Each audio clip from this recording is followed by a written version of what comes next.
Gridiron Grinder! Hut hut hike! We are rolling, party people. It is Friday night, Gridiron Grinder time. Holy shit, it's like we're starting all over again. It's been so many weeks since we've done it. I'm like, oh, what am I supposed to say? It's usually like burned in my brain. But yeah, hey, I'm Ryan. With me as always is my buddy James. We're just a couple of dudes hanging out talking about what's going on in the NFL each week. This is episode 202 of Gridiron Grinder, and it's our first episode where we're going to be doing power rankings and game picks for the season. Of course, before we do that, we're going to give you guys a little name that stadium action and a recap of the news from the past week. And then, after we do the power rankings and game picks, we'll close it off with our question of the week. And so, yeah, James, with all that being said, how's it going tonight, my man? It's going good. It's good to get back into it. I had shit going on and couldn't couldn't do anything. Fucking had to drive like 3 hours a fucking day, and then the week before my house was like fucking hell, like Yeah, literally temperature heat wise. wise, temperature Yeah. wise. It was like my office. Like I have a little thermometer here in my office, and it was like pushing 100, Yeah, and that's a there's no way I sauna. could. Yeah, I couldn't sit here for 10 minutes, let alone an hour to talk football. Like I Yeah. had to do something else. But I spent some good time at the neighborhood pool with the kids, so they Oh, really that's enjoyed it. good, dude. Yeah. The pool is clutch on those hot days, you Yeah, know. it is. Yeah, for me it was the Corona lights. I was just pounding them. So you gotta stay hydrated, man. Gotta stay Yeah, hydrated. gotta stay So, hydrated. yeah. All right, cool. Well, hey, bud, whenever you're ready, why don't you do some name that stadium for us? All right, so a part of the show, as you can see, I'm traveling around and going to different stadiums, host NFL games, tie it into something that week. First person guesses right. Extra special shout out. We'll bookmark it. You can play it back and just brag to everybody you know how cool you are. 2 weeks ago, I was at Arrowhead. It was the last show before the kickoff, and first game was at Arrowhead. So I figured, hey, take a trip there. I was going to do Sao Paulo the following week on that Yeah, Friday, but my house was 7,000 degrees and just didn't work out. didn't work out exactly. So All right. yeah. Hey. Well, it's all good. We're back, and yeah, hey, maybe somebody will take us on. If not, no sweat. The show must go on either way. So, um, yeah, let's switch gears here and let's do our recap of the past week. And so, and of course, we can go back the past couple weeks, whatever we want to do. Um, one thing that I think is because it traverses the whole span of time, is this whole Russell Wilson calf injury thing, dude. So he was supposed to be the week one starter, and then like going into the game like the week of, came down with this calf injury, whatever. Fields ended up getting the start. Fields ended up getting the start again in week two. Is going to get the start again this week. Russell Wilson has been taking snaps as like the emergency QB3, but man, it just makes me think they're 2-0. If they go 3-0 with Fields, and let's say Russ is ready next week, I don't think you can switch back until Fields starts losing. He's been smart with the ball. They've been winning with defense.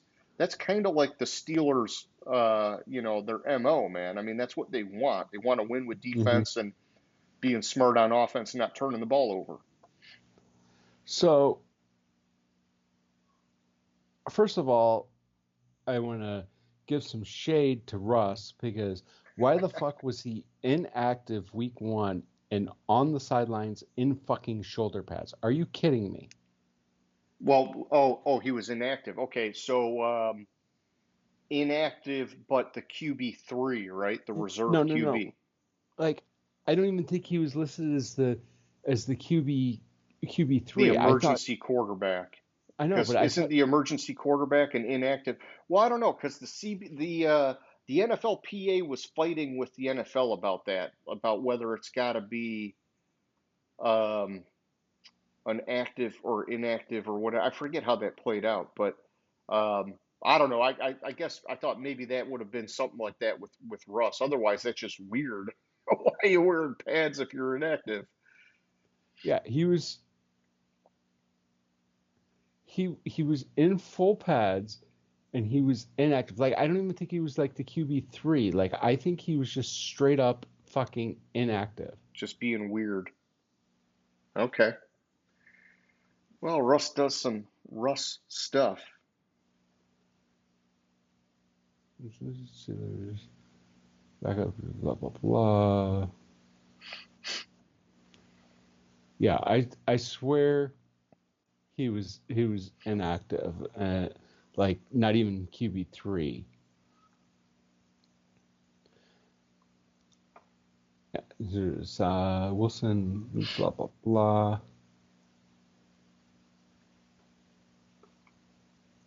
And after now, typically an inactive player will be on the sidelines in regular clothes. After all, an inactive player cannot play. There is no point to wearing pads just for the fun of it. So he was just being a weirdo. Yeah, he was just being a fucking weird ass. Like seriously. Yeah, that's But messed up, man. yeah, I didn't get it. I didn't understand it. Like made no sense whatsoever. But hey, that's Russ. Leave it to Russ to be inactive, but want to take the spotlight away from everybody fucking else. Uh, all right. So in other news aside from Russ, a couple of the big things that go a few weeks back. Obviously, Jordan Love got hurt in Mm-hmm. that first game at the very end of the game in Sao Paulo. They were saying originally something like he was going to miss up to 6 weeks or something, but the team didn't put him on IR because they were hopeful he'd come back sooner.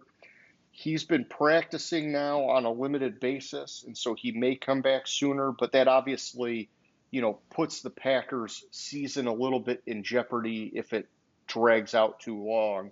And they did win last week with Malik Willis at quarterback, but um, it's asking a lot for him to keep doing that, right? Yeah. So what I'm reading about Jordan Love going into this week is he's a legitimate game time decision. So if he's that close, then you got to think maybe next week for sure he's ready Yeah, to come back. exactly. I mean, that'd be the best case scenario for them. It would be. I mean, for the Packers, like I think they have a little bit of leeway in their schedule. In their schedule, like I mean, obviously they have Tennessee this week. Eh, then so they had leeway. They had the Colts and then Tennessee, and then they're getting into the division, some tougher teams over the next 4 weeks, 5 weeks. So I mean, 4 weeks. It'd be really smart for them. I mean, you're playing Tennessee, playing what's his Yeah. name, Will Levis. Levis is just going to kill it for himself because that's what he did in week 1 against the Bears, right? Mhm. So, Let fucking Willis go back because it's at Tennessee. Let him go back to yeah, Tennessee revenge game. and beat the shit out of the Titans and say, you know what, motherfuckers, that's what I told you. Yeah. I like the revenge game angle. All right, what else has been going on these last few weeks? Justin Herbert, high ankle sprain. He's questionable. He's Um, questionable. You had the Tyreek Hill incident on the way to the fucking game. oh, yeah. Yeah, but all right, so let's talk about that. Give me the rundown and then I'll give you my 2 cents on it. So Tyreek apparently was speeding and um, got pulled over by the cops and ultimately was forced onto the ground, put in handcuffs, and detained on the way to the fucking game. Yeah, Um, and he was with Calais Campbell. no, Calais Campbell was not with him. Calais Campbell saw him in handcuffs, and Calais Campbell saw that Tyreek was And upset stopped and stopped because I and heard he got cuffed too. yeah, he did. And so Calais Campbell had stopped, and he was trying to de-escalate the situation with Tyreek, and ended up being put in handcuffs, which the fucked up thing about Calais Campbell being put in handcuffs is Calais Campbell was told to leave by the cops, so he's going back to his Yep. car, and then he was put in handcuffs if you watch the body cam, and which makes no fucking sense. Tell the motherfucker to leave, let the motherfucker leave. Don't let him start to leave and then tell him, oh no, come back here. Yeah, that part I don't understand the whole thing there because I've not heard as much about that. But with Tyreek, it did come out that basically he was refusing to listen to the officer's orders. And if dude, he closed his window on the officer. I mean, he you can't closed, do shit like that, James. so Any regular person is going to get fucking thrown in jail if you do that to a cop. So here's my thing about it. I'm not disagreeing with you, and Tyreek could have handled it better. Yeah. I really think the cops could have handled it a lot fucking better too, because Tyreek Yeah, it closed takes his two to window. tango, is what you're saying. Tyreek was being a dick. Tyreek gave the cops his license and everything, and then thought the cop was you give a cop your license, registration, and everything, the cop's gonna go back and run your shit and whatever, and so like he closed his window. The cop told him to open his window. So he put his window down a little bit, and then the cop's like, A little bit. I'll break. uh, I'll break the fucking window, and then tells him to get out of the car. So he's like kind of motioning like he's gonna get out of the car, and the cop throws the door open, Yeah. drags him out of his car. Then they get to the curb, and they tell Tyreek to sit on the curb, and he's like, I just had knee surgery. I'm gonna sit down, but it takes me a second to get down that low, and so the cops shove him down onto the ground. Then I don't know who it was. Another player had stopped while Tyreek was who was sitting on the curb, and one cop's telling him to get out of here, so he's going back to his car to get out to leave, and then another cop walks up to him and says, "Give me your license." He's like, "Well, I'm leaving." He's like, "No, give me your license, or I'll put you in handcuffs too." And it's like, "But he just told me to leave." He's like, "Well, you're not dealing with him now. You're dealing with me." It's like, if one cop tells you to leave and you're going to your car, then another cop tells you to stop. Like, what the fuck are you supposed to do? Yeah, I mean, Literally, it's like weird, 30, right? not Because if even you're a 10 police seconds later. officer and you're pulling someone over and other people just randomly stop to interject, that's like, okay, something's going on here. And it's probably raising flags for them, right? But yeah, it sounds like it was handled poorly all around with Tyreek and with the police. And I don't know. I don't want to defend the police. I don't want to defend him. I think they all fucked it up, is my Yeah, opinion. they all fucked it up. But like the thing that really annoyed me about it was, and I see your point, but if people stop, like first of all, you've already identified that it's fucking Tyreek Hill. Like honestly, if I'm driving down the road and I see Tyreek Hill in handcuffs, I'm probably going to stop and see what's going on. No, you're not. You might slow down because you're a gawker, Yeah. but you're not going to stop and go up to the cops and be like, "Hey, man, let me help you." Okay. No. Okay. So neither Calais Campbell nor the other guy that was told to leave went within 100 feet of where Tyreek was. Okay. They just stopped, got out of the car, and they were seeing what was going on. One of them, somebody was filming, and like Calais Campbell got out of his car, but never left the side of his car. Okay. And the cops start and then the cops tell him to get out of there, and he's what looked like he was going to comply. He was leaving, Yeah. and then put him in handcuffs. And then while he's in handcuffs on the side of the road, tell the other people in his car to drive off with the vehicle. Yeah, leave this guy here.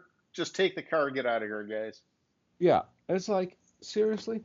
And also, if you have 5 fucking cops there, don't tell me that you put Tyreek Hill in handcuffs for your safety.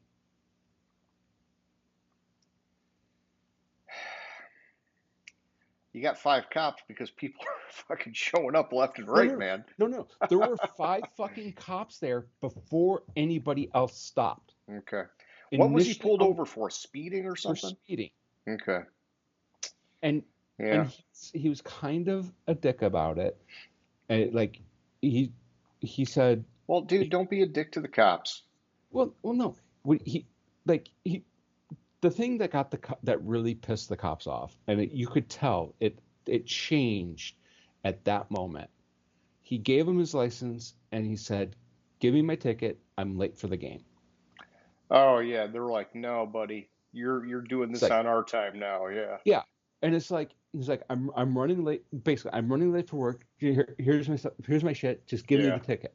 Yeah, that don't Like fly with the I'm, police. and it's like, but it's like seriously though, like I've said that to a fucking cop and not gotten pulled out of the fucking car and put in handcuffs, and that's what gets me going on it. Hmm. I've given a cop my license, registration, and insurance, and said, "Here's my stuff. Give me the ticket." Close the window on them, and Yeah, yeah, and not I'm in had a a fucking hurry. problem. I not had a fucking problem because you know what? My anticipation is when I give the cop my license, registration, and proof of insurance, that the cop's going to go back to their fucking vehicle to run the shit. So I'm not going to sit on the fucking side of the road with my window open, and so I closed the window. All right, all right. You are hard defending, James, which means obviously you are guilty and they are guilty.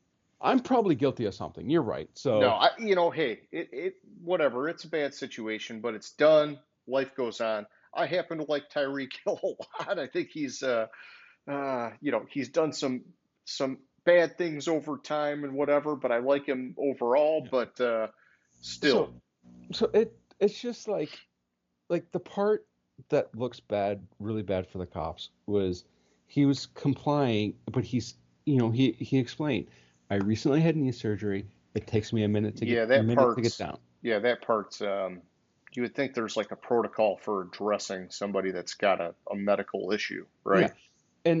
And the other thing that gets me going is the shit the cop was saying to Tyreek when he had him on his belly and he was cuffing him. Oh, you'd go cry, da, da, da, da, da. You're all acting all like you're confused, blah blah blah, fuck you. It's like, seriously, dude, do you forget that every interaction you have like that It's all recorded, man. is Yeah, fucking recorded? Why are you yeah. gonna taunt the guy as you're handcuffing him? All right, enough of that, man. Enough of that. What else do you want to hit from these last couple weeks? There's so much I don't even I don't know, dude. The So Rams have like everybody and their mom got hurt. Rams have like everybody and their mom got hurt. The thing I wanted to talk about was, and you kind of hit the nail on the head with it, and it's so early so it could turn around. But we talked in the off season about Kittle and how he lost so much weight, Yep. Oh yeah, he's hurt, isn't he? and he's hurt. Yeah. I forget what he's questionable. So he's likely out with a hamstring injury, which is Yeah. I did put and everybody on notice, didn't I? yeah, and also I called it in our fucking fantasy draft with McCaffrey. He's hurt. There's something wrong with him. Yeah, that was weird because I'll tell you what, going into our fantasy draft, like literally the day of, NFL Network was saying, "Oh, it's nothing to be worried about. They're just Hmm. being cautious with him." And now here we are. I mean, dude, I feel bad for I think it was our homie Darkness picked him in with the number one pick. It's like, dude, that sucks. That Hmm. sucks real bad when you have something like that happen in fantasy because one of those early picks can totally change your fucking season, man. Exactly. And I said it kind of jokingly, but like something was telling me like I had read that it was more serious. Like I think Yeah, I said like, isn't he hurt and out for the first couple weeks? yeah. And like you don't want your number one pick to be out, and now he's out. So Oh, yeah. they put him on IR, so he's out to what, like week 6? Yeah, if they got a buy, oh, well, I guess if they put him on IR after week one, yeah, then, um, Yeah, but yeah, and I'm sure I immediately like was like, no, he's cool, right? Because I just Hmm. saw it on TV that they were like, oh no, he'll be fine, it's nothing. Yeah, that and then Debo Samuel is also ruled Go out missing time. for this Yeah, and weekend. He's gonna miss some Brandon time. Ayuk, that fucker, he was one of my keepers. He's sucking a fat dick. Yeah, well, Ayuk missed. Didn't he not like practice in most of the He preseason? held out for the contract stuff for a while, but still, like he's been in that system for years. It shouldn't have taken him that long to get like shake off the rust, man. You know, you got guys like fucking Kirk Cousins and Aaron Rodgers that are coming off of fucking Achilles injuries, shook off the rust after week one, and they're like back in the swing of it like nothing ever happened. Yeah. So, but that's the thing with Ayuk, and I don't know if I texted you about this. I had read an article. It was like inside the Ayuk deal. Like Ayuk showed up and was talking to Shanahan, and Shanahan fucking left practice with Ayuk, went up to the fucking general manager's office because San Francisco literally was about to trade him to Pittsburgh. They had the workings of the deal. The general manager, they had the deal in place. The general manager, Lynch, Yeah, all he had to do was pick up the phone, call Pittsburgh, and say, and he was about to, he was going to call Pittsburgh and say, it's a go, take him. and he was about to. So Yeah. Shanahan left practice with Ayuk, went up to Lynch's office, had like a 3-hour conversation, and Lynch said, "Here it is. We They have we should have." have, man. You know, I mean, obviously hindsight's 2020, but dude, there were people after the first game saying that uh, it was a conditioning issue. It wasn't, because he has no excuse with his familiarity of the Mhm. offense and his chemistry with Brock Purdy and this and that, whatever. Um, but there were people calling him out saying whatever he was doing when he wasn't practicing with the team, it was very obvious he was a step behind.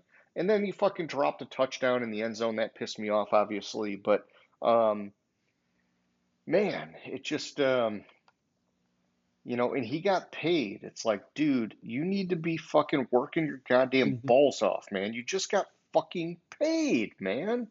Yeah, but the conversation, like it was a long conversation, but the bottom line for Lynch was, the offer we gave you is our last offer. Yeah, Sign it today, or see you later. or we're trading you to Pittsburgh.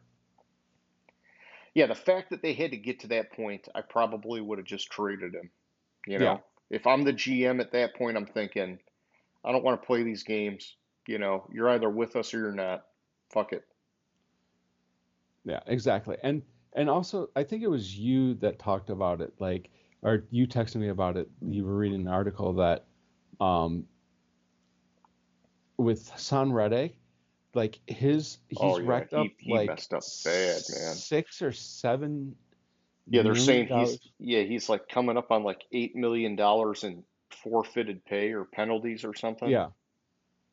So he was fined $50,000 a day for each of the 41 days in training camp for $2 million. There is an additional penalty of 1 week's For the base games. pay, Yeah. 1 week's base pay for every preseason game. Okay. So yeah, that put him to what, 5? Yeah. And then he's got 3 weeks of games now. So he's at like 8 million that he gave up by fucking doing this shit. And this was it's not it's $4.4 million in fines, not counting the salary that he's forfeiting. That they're taking away. Yeah. Yeah, I just man, I don't know where his head's at, right? Because and I was I think messaging you this. It's that when you get traded that way from Philly to the Jets, to me, that means, hey, bud, you got to fucking prove it all over again. Like, and it's like Matthew Judon, the trade to Atlanta. he kind of said something to that effect, like, "Oh, I'm not worried about getting a longer term deal done now. I'm going to play out the year, and then we're going to go from there, or whatever." And it's, because I think most players, they understand that if that happens, there's like some kind of a red flag with you, or something's going on that it's just not working. Otherwise, you wouldn't have been traded, And so it's, and then for him to fight the Jets on it, to me, is weird, because it's like, well, that's the team that traded for you. That's the team that was willing to say, "Hey, look, man, we want you. And if it works out here, if you fit our scheme and things go great, we're going to fucking pay you." And then you like immediately put up a wall with them. It's like, dude, they weren't the ones that started the whole thing. They were the ones that were trying to save it. Like, it just drives So, me nuts. but here's the other thing about it. The Jets are rumored to be exercising their full rights under the collective bargaining agreement. Yeah. So for the for missing all of training camp, he owes them $700,000 of his prorated signing bonus for 2024. After missing the game, he owes them another $700,000. Yep. They can recoup up to, from just the signing bonus, they can recoup up to another 2.8 million almost from him, just from the signing bonus. And that's not the fines for missing games. That's not the paychecks he's missing out of. And they should exercise what they're entitled to, because Yes. they went all in to try and win a fucking Super Bowl with Aaron Rodgers, and he was going to be a significant piece of that defense, and it did not work out. And it's not because of them.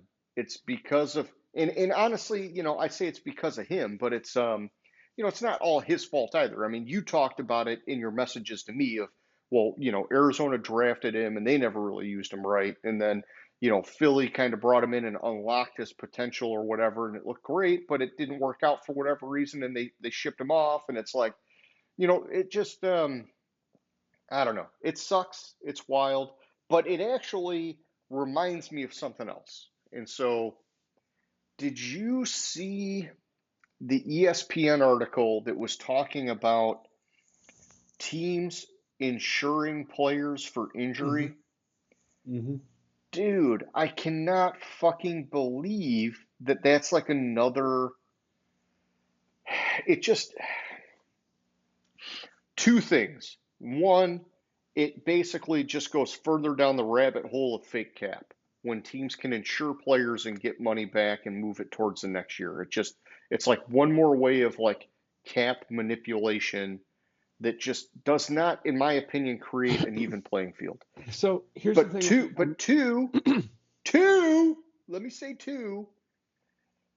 Two is that the thing is, it's there, and they were saying only around half the teams are even using it. And so it's like, wow, like if there's something like that available, you would think that every team would at least have their fucking quarterback or whoever their highest paid guy is insured, in case you want to, hey, let's just fucking, if he gets hurt in week 2, we can move that salary basically to next year's cap space, and next year it gives us like a better buffer doing something. So here's the thing about it. Number one, to counteract your number one, yeah, it does lead to a fake cap, but it's good business sense. And this kind of also goes into your number two. It's good business sense when you're paying these players millions of dollars, and Yes. it's a violent sport. But I don't think it should affect the cap. Well, see, here's the thing about it. It doesn't. If a player gets injured and you put them on IR, their salary while they're on IR doesn't count against your cap.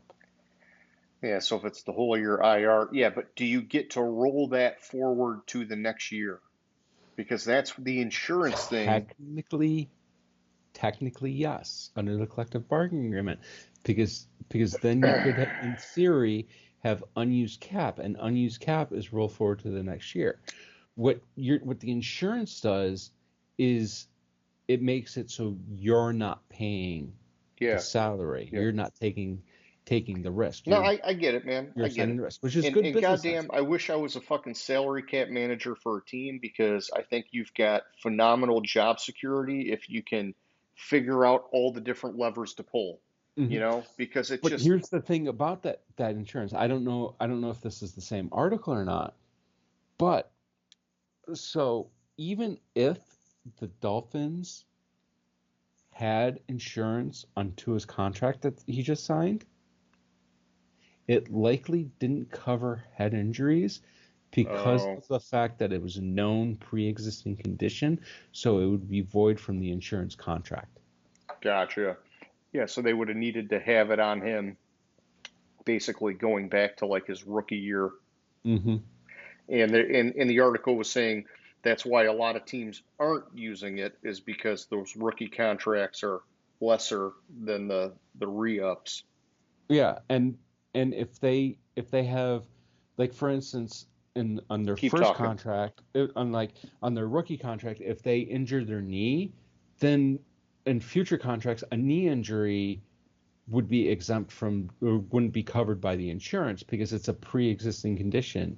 And it's not, I know pre-existing conditions in healthcare is a buzzword because everyone's going to say, well, I thought they had to cover pre-existing conditions. That only applies to healthcare. Yeah, It not does this not kind of apply insurance. to this kind of insurance. This kind of insurance is more of a This is hedge. luxury And insurance, it's yeah. exactly, and you're taking less risk. So if he gets injured, say it's $28 million, then and he gets injured, then then like your insurance is like $3 million, whatever the actuarial computation comes out to. Then I mean you're really only risking $3 million in case of an injury, but it's the in, pre-existing injuries that become the issue. Okay. And that's more than likely why a lot of teams don't take advantage of that. They should take advantage of it because if it's like a player that hasn't had an injury and they get an injury they haven't had before, they haven't had that injury before, like Bosa when he tore his pec, like he hadn't torn his pec before, so that would have been Yeah. covered in the Keep talking. insurance. Keep talking.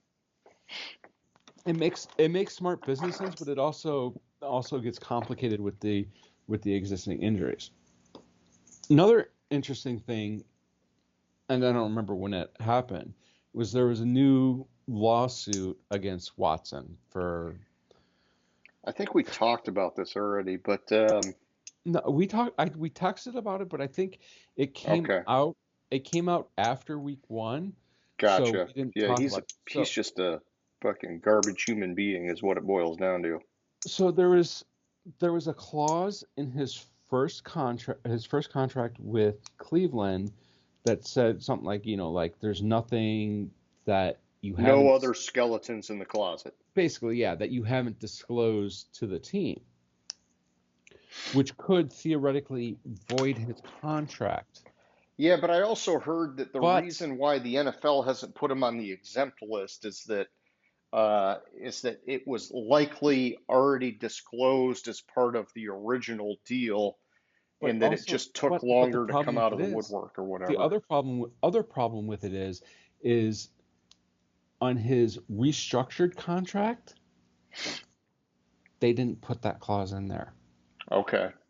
So his restructured contract didn't include that clause. So it doesn't matter if it was part of the original, if it was disclosed or anything. It can't void his contract.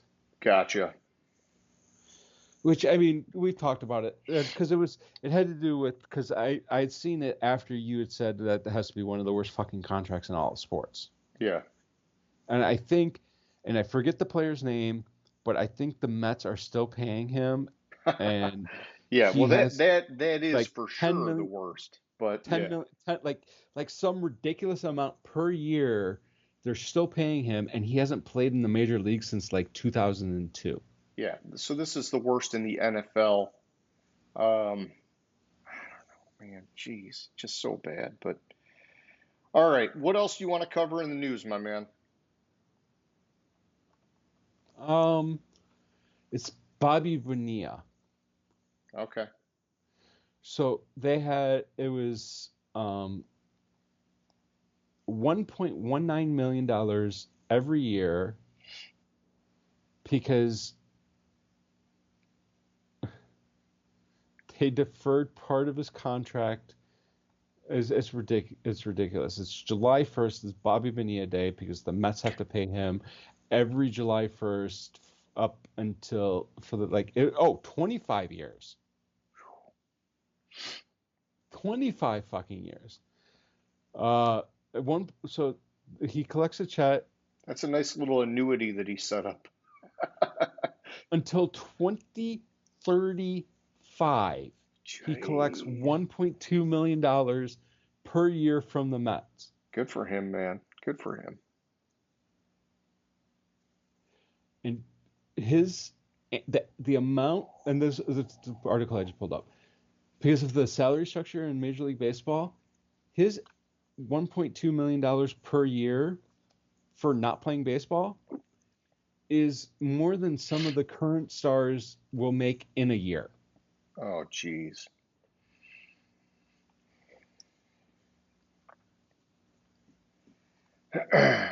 All right.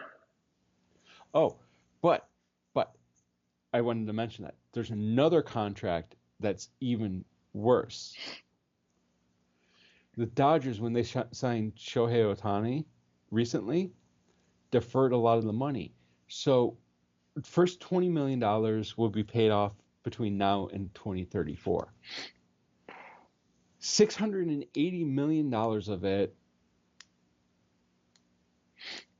and he will receive it over a 10-year span. Starting in 2034, he will receive $68 million a year for 10 years from the Dodgers. You want to talk about fake salaries and fake. Major League Baseball doesn't have a cap, it's a luxury tax. So, but since how it's deferred, it doesn't count against the luxury tax until they have to start paying it. Jeez. Yeah, so now for 10 fucking years. Yeah. Yeah, that's weird, man. That's some weird shit. All right, give me your final NFL news, and then we're gonna move on, man. Final NFL news. I think it was. Let me see.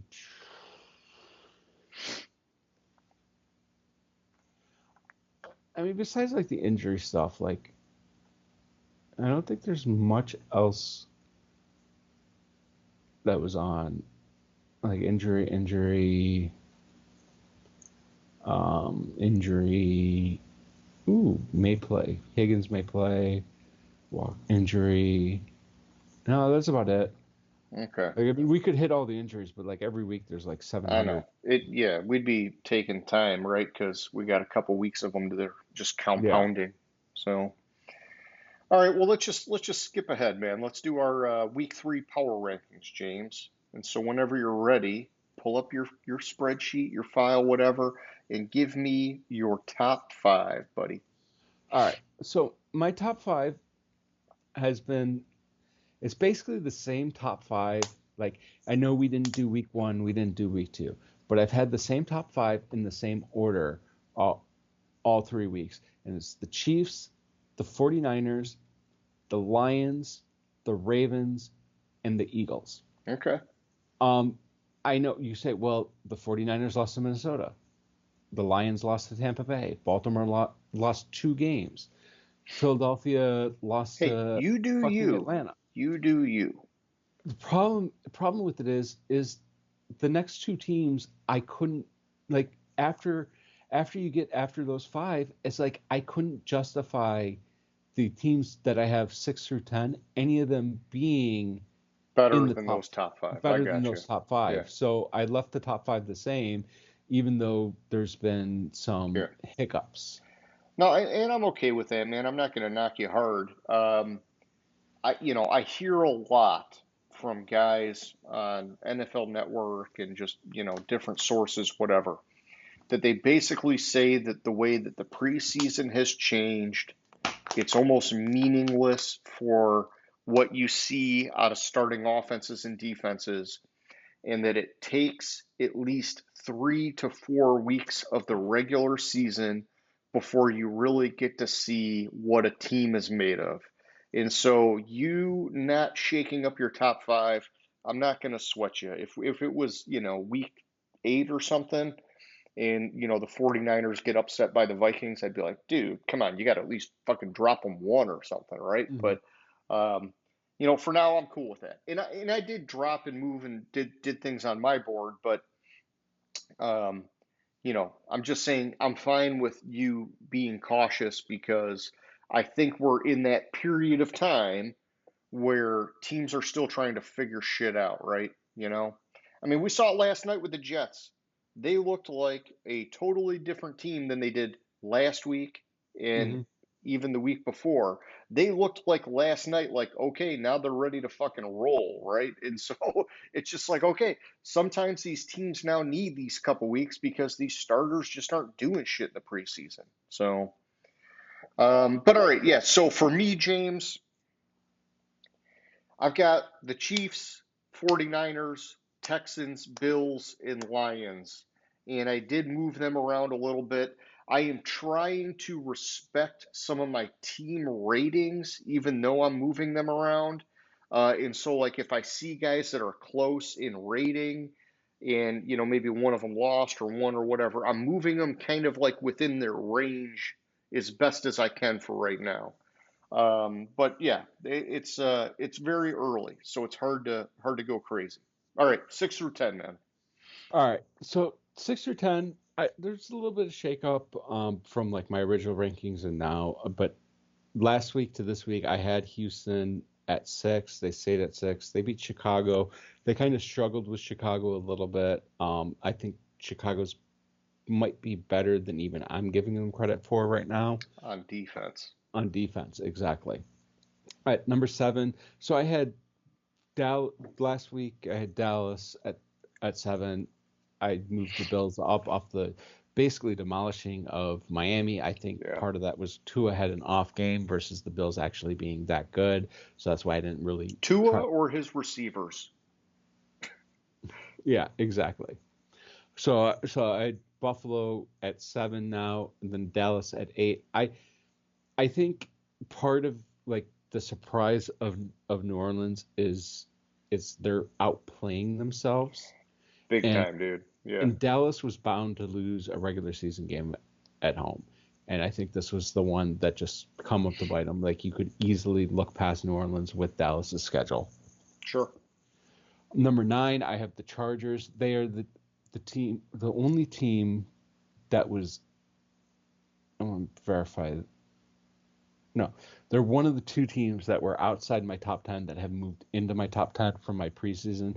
I had them brought them up to 10 last week, and I moved them up one spot this week because they won. They took care of business with Carolina. I think I was hesitant to put the Chargers up here. I perpetually have them in top 13 to top 13, maybe top right around the top 10 because I think they're a really uber talented team. It's just the coaching has been an issue the last few years, but I was hesitant to start them in the top 10, but I've corrected that. And then I moved Pittsburgh into the top 10. And you could say, well, they only beat Denver. Pittsburgh's defense is playing ridiculously well. Yeah. And And they just Fields, find fucking ways to win, dude. exactly, they find fucking ways to win. And Fields is doing what he needs to do. Yeah. And that's what he's doing what the team needs him to do, which is what he needs to latch on as a starting quarterback. Yeah. I think as he gets more into this offense and they feel more comfortable with him, I think that his role will expand and I'll be interested to see how that reacts. Or Yeah, how my he opinion reacts. is, hey, Justin Fields, be a juiced up version of Alex Smith. Mm-hmm. Run it when you can. And when you throw it, just be so goddamn safe because the defense is going to keep you in games. You've got a good running game. And the more you win and the more you have success, the more Tomlin is going to give you some leash to start fucking airing it out and doing some other things. But you gotta be tight, man, because you got competition. So yeah, I like that, man. I like that. All right, so yeah, my 6 through 10, I've got the Ravens, the Cowboys, the Eagles, the Bengals, and the Jets. And I did drop a lot of these teams, right? Because Baltimore, Dallas, Philly, they all had losses. I bumped up the Bengals because even though they lost, man, I felt like they should have won that game against the Chiefs. And just the fact that they could hang in there with the number one team on my board, I wanted to give them some respect because I think I had them a little bit too low after week one. I already dropped them down and whatever else. And so, Hmm. but then with the Jets, minus last night, if I do my rankings for next week, I'm sure you're going to see me boost the Jets a little bit, even though they beat the Patriots. I liked the way they did it, but in weeks one and week two, I was not excited about them at all, and so I kind of just like stood pat with them. And so yeah, that's my top or my 6 through 10, man. Where are you at 11? All right, so at 11, I have the Dolphins. I had them in the top 10. I had them at started the season at 10, moved up to 9, and then I just dropped them 2 spots. So they're kind of floating around here. I don't want to react too much to the loss to Buffalo because I do have Buffalo rated higher than them, and but also with Tua getting hurt, I before I move them, I want to see what this team looks like Yeah, this see coming week. Skyler, and Yeah. because he's been with that team a few years now, and so maybe it's not the end of the world. I smoked him, but I hear you. So then I have the Bengals. I started the season with the Bengals at number 6 because I was drinking Kool-Aid, and then I look at the Bengals Yeah, and week one looked rough. week 1 looked rough. They played really well in week 2, so I dropped them to 12 after week 1, and then I left them at 12 this week because like you said, they lost to the number 1 team on my board. I didn't want to kill them for it. They kept it close, so but I couldn't justify moving them up because I Sure. still have the remnants of week 1 in my mind. Yeah. The And, Jets, and I and have. here, just James, real quick. I don't mean to cut you off. I know I'm cutting you off a lot tonight. It seems to me, we were just talking about the preseason thing and blah blah blah blah blah. But it also seems to me when you look at the quarterback situation, Rodgers, Cousins, Burrow, they all looked like dog shit in week one, and they Mhm. have all rebounded fucking hard, dude. They all look really good again. And so, I think some of it with all those guys was just that any player that misses significant time like they did, you're not just going to walk into week one and light it up without playing some preseason games or whatever else. And Mhm. and and I think they've all kind of come back to form. Unless they falter in this next week, then we say, I don't know what's going on now. But it's encouraging, is what I'm getting at. It, yeah, and that's like I have the Jets at 13. I had dropped them after the week 1 trash show that they put out there. I didn't want to get like you. I don't want to get too excited about them beating Tennessee because I think Tennessee's Bottom tier. close close to dog shit. I just couldn't drop them. I couldn't drop them enough. Sure. I couldn't figure out what to do with them. I mean, so I didn't drop Tennessee when we get to them.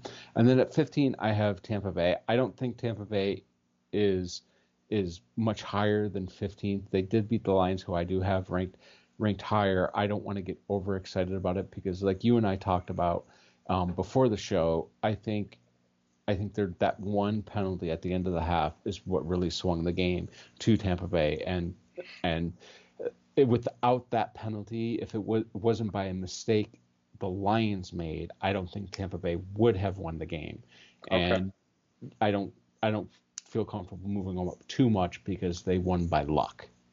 Gotcha. Okay. Well, yeah, and so I have Tampa Bay at 11. So that's a good little segue over. Um, they're a team that just keeps winning, man. They picked up where they left off last year, and they're doing it a lot on defense, but they're also doing it with Baker Mayfield Hmm. doing just enough to make it work. and he's got weapons, right? And so you would expect him to be able to do that. I just fuck man, I wanted the Lions to win that game so bad. It was at home, but whatever. Then I've got the Chargers, the Packers, the Steelers, and the Browns. And, these next four for my list, I know we didn't go through rankings last week, but none of these guys moved because even though they got wins, I wasn't thrilled with the opponent quality that they played. And so I just kind of kept them where they were at. And like I was saying earlier, I'm trying to keep sort of like chunks of like team ratings as I'm moving in these early weeks until I get more comfortable saying, yeah, these guys belong here, or these guys belong there. And so that's where I'm at, man. Give me 16 through 20.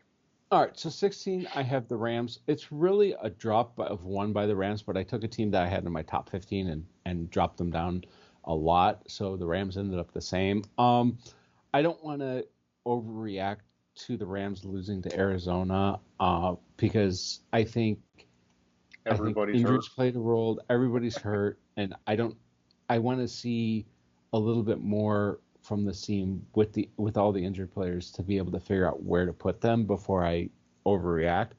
The Browns, they moved up one spot. They beat Jacksonville, who was the team that I dropped from the top 15, and that's why they moved up. The Vikings, kind of the same thing. I think, and I'm really slow on the Vikings.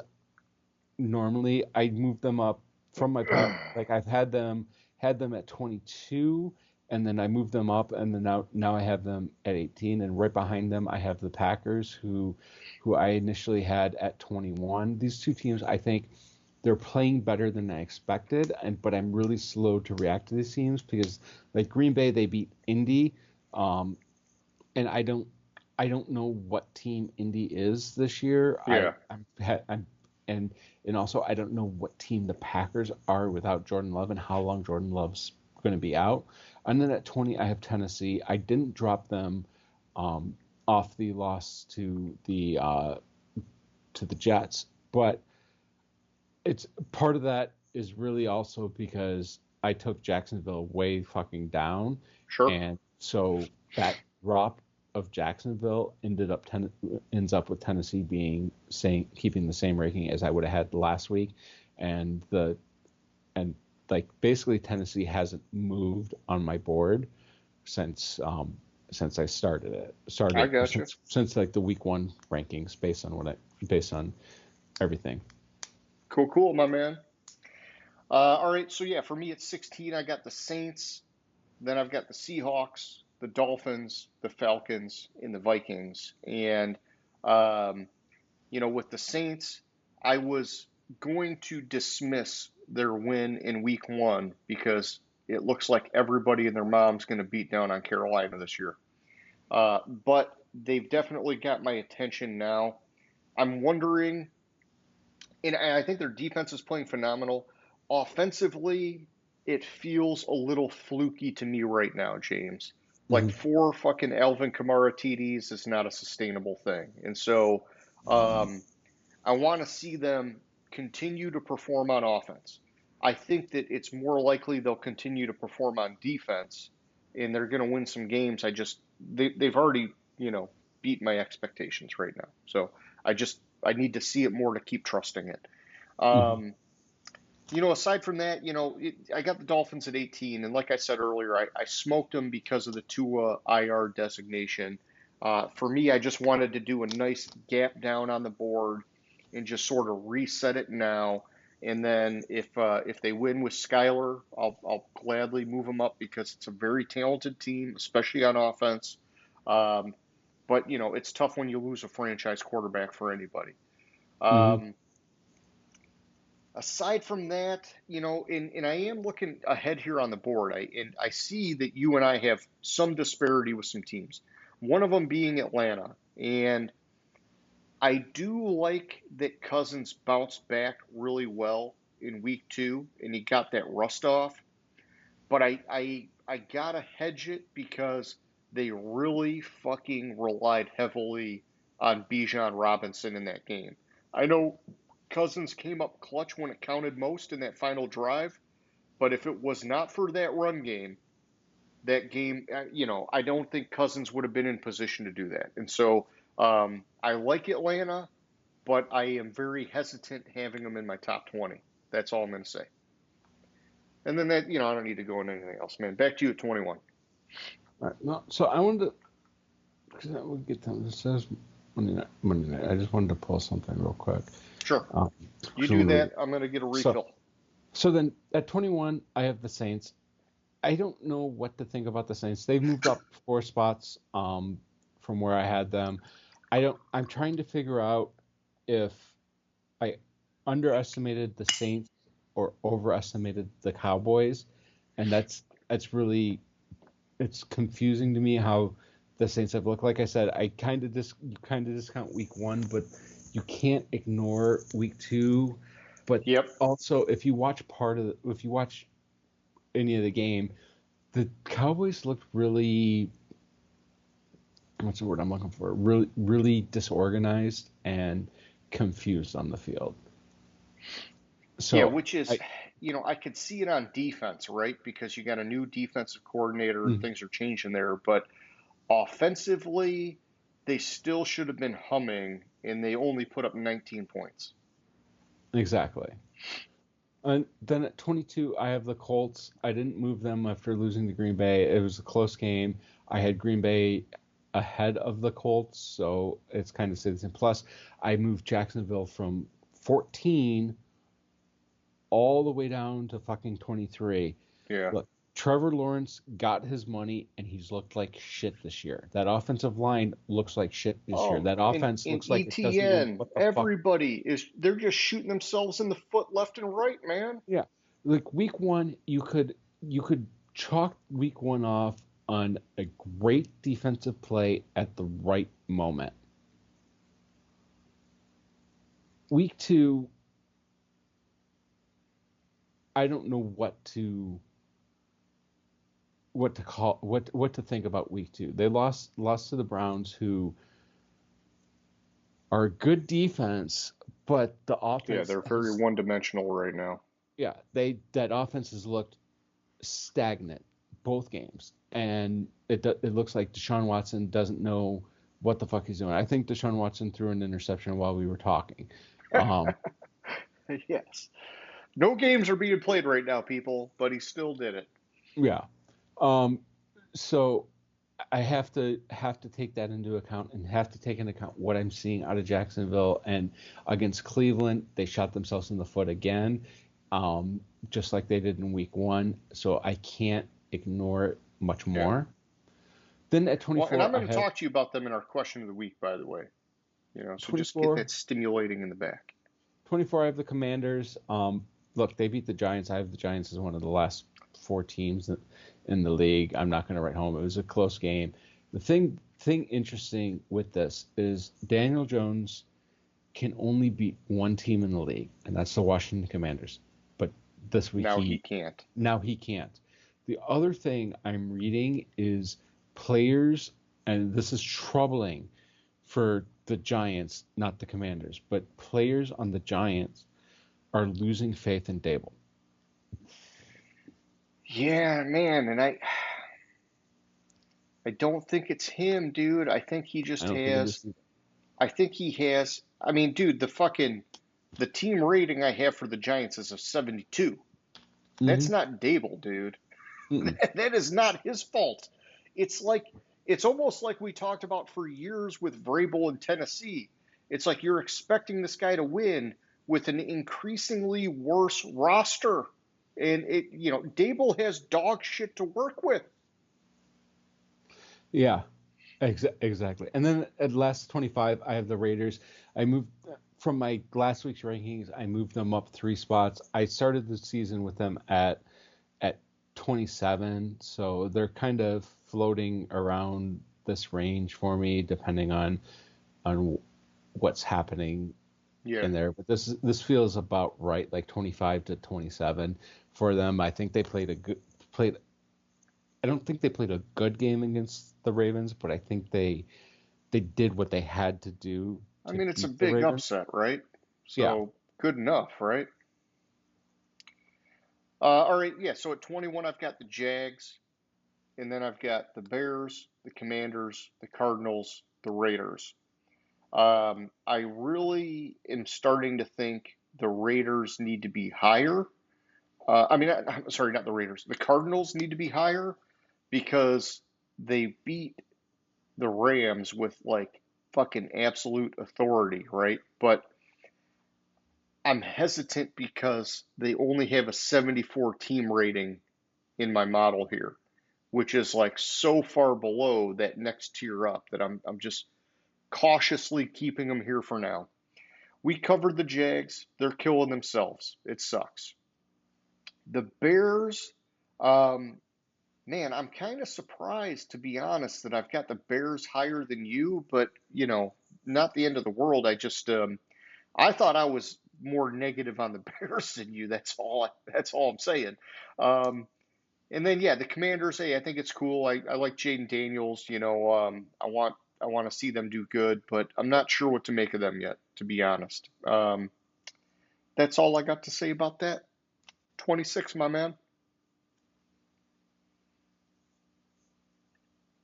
You said Jaden Daniels. That's 23 No, I'm for saying you. for you, 26 to 30. I know, but I must have like zoned out when you talked about the Cardinals and the Raiders. So, all right, 26. I have the Cardinals. Another quarterback coming off of injury from last year, Hmm. looked a little, uh, hot and cold in week one and bounced back and looked amazing in week two. So the difference between week 1 and week 2 for the Cardinals was they started getting the ball to Marvin Harrison Jr., which Yeah. I told you like when he was drafted, that's like that's like the biggest no-brainer pick. Like if you went back to when Larry Fitzgerald was drafted, knowing what you knew of his career, you wouldn't he would be the number 1 pick that year. I think the same thing about Marvin Harrison Jr. I don't trust that they're going to constant that I Yeah, don't they're not trust going to Kyler. force feed him all the time. I don't trust Kyler in the first place to because I've seen glimpses of what I expect from Kyler in both games this year. I've seen glimpses of like, whoa, Kyler just did that. So, and plus they beat the Rams, who, like, I think Everybody and their mom hurt. I get it. I think they have 22 people on IR and have an entire new starting lineup. Like seriously, like I don't know who isn't hurt with them, and they're trying to find their defensive identity after years of having Aaron Donald. 27, I have the Bears. This is the reason why I'm I'm down on the Bears. I expected more from Caleb Williams. Week 1, I saw glimpses of what Caleb can be. He didn't have great stats. I expected week 2 him to improve, Improve. Yeah. and I didn't see that improvement. Which concerns me. Their defense is playing great. But that's all it is. They need Caleb to step into that role and start improving.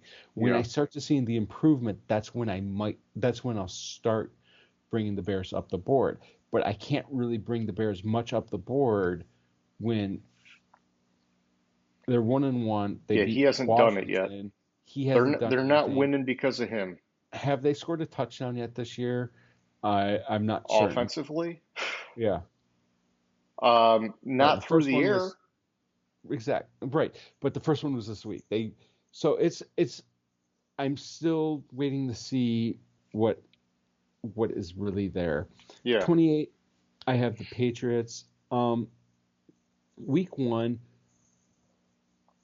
I saw I mean, they upset the Bengals. It was I, impressive, yeah, and week 1, like but I was was it a impressed with week fluke? 1, but exactly that's where what I'm trying to figure out was, I mean, they were tight with Seattle, and it was a close game. I think they led a good portion of the game too, and but a team's not there, but I don't know, where what team it actually is because they they play they're outplaying the talent that they have there. Yeah, I mean, I think last night gave us a good perspective on it, right? Yeah. It's they can be good for sure on defense, but on offense, their offensive line is so bad that we're really not going to know if they can be good on offense because the Yeah, offensive line's just not going to give them the chance. exactly. And the one thing I wanted to mention, and I forgot to mention in the news, was Robert Kraft came out and said, and I guess he was asked when he decided Jared Mayo was going to be the heir apparent to Belichick. And he said 5 years ago. I don't believe half the shit that comes out of his mouth, but I don't believe half the I shit that could comes out buy of into us. that because, he was a former player that had been hanging around as a coach, kind of slowly developing. There was a lot of positive talk about him for a few years of like the rumors of maybe he Mhm. could be the guy. But it's, I don't know. Kraft is just a douchebag, in my opinion. Yeah. 29, I have the Falcons. I'm down on the Falcons because, like, I'm kidding you not, like halfway through the game with Philadelphia that they ended up winning, I checked out of the game. The reason I checked out of the game was because, like, if you watch the first half of that game, it was like my thought was, when is Penix going to be starting? So, like, I was like, wow, Atlanta doesn't look that dumb drafting Penix in the first round with what I had seen out of Cousins. They kicked it into gear and ended up winning the game. I think it was. I don't know if it's more of a fluke. I don't know what to think of them, but So, I want to see more out of Cousins. I like Cousins as a quarterback, but I haven't seen the yeah. Cousins that I expect. And so I don't want to overly defend Cousins as I have historically done. Um, but I will say there were some bad drops and things that Hmm. happened in the first half, like Darnell Mooney in particular, um, that I think would have changed sort of like the landscape of the first half had it not been for things outside of Cousins' control. And I Right, think in the but second half, some of those guys came through, and that helped Cousins look like the hero, right? But I hear but what you're saying. I hear what you're but I'm saying. gonna say I'm gonna say this about it though, is historically Cousins throws the ball well enough to not have those drops. And that's what I'm trying to figure out, if it was legitimately a drop or if Cousins was just slightly off on his throw, which Well, the caused Mooney one looked really bad, but that's the one that's coming to my mind. And Mhm. I believe there were a little bit more than that. But in the first half, in the second half, it seemed like they were starting to fire on all cylinders. But yeah, I hear you, man. And then running out at number 30, I have the Giants.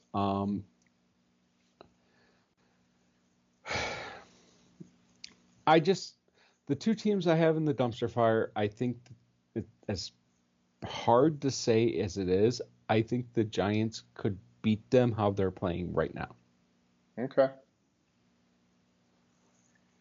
I'm fine with that. It's your list. For me at 26, I've got the Rams. Then I've got the Colts, the Patriots, the Titans, and the Broncos. The Rams, it is so hard having them this low.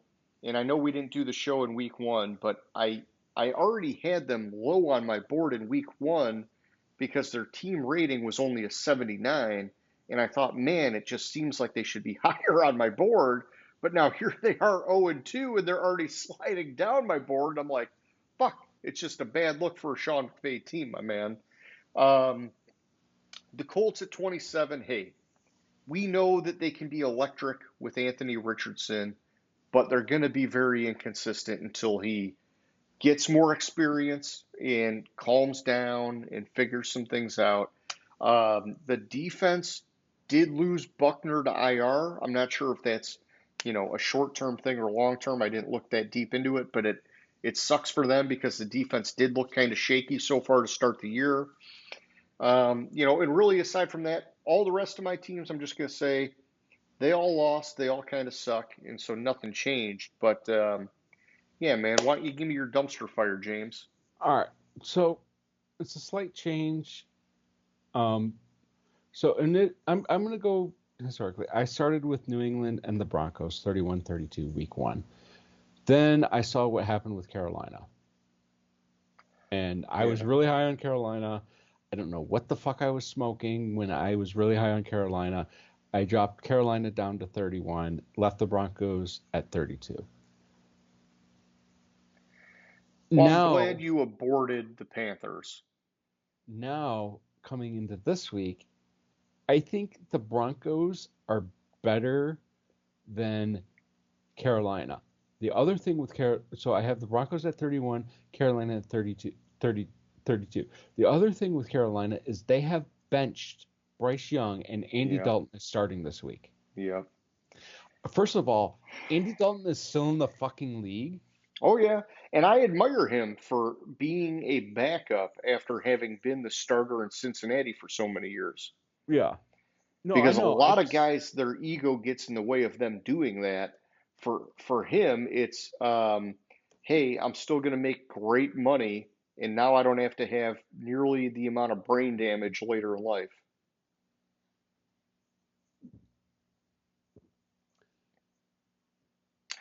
But yeah, I don't know. So I'm glad you aborted the Panthers because they look so bad. And I've got them at 31. I've got the Giants at 32. Part of that's just because I've had the Giants in here the whole time.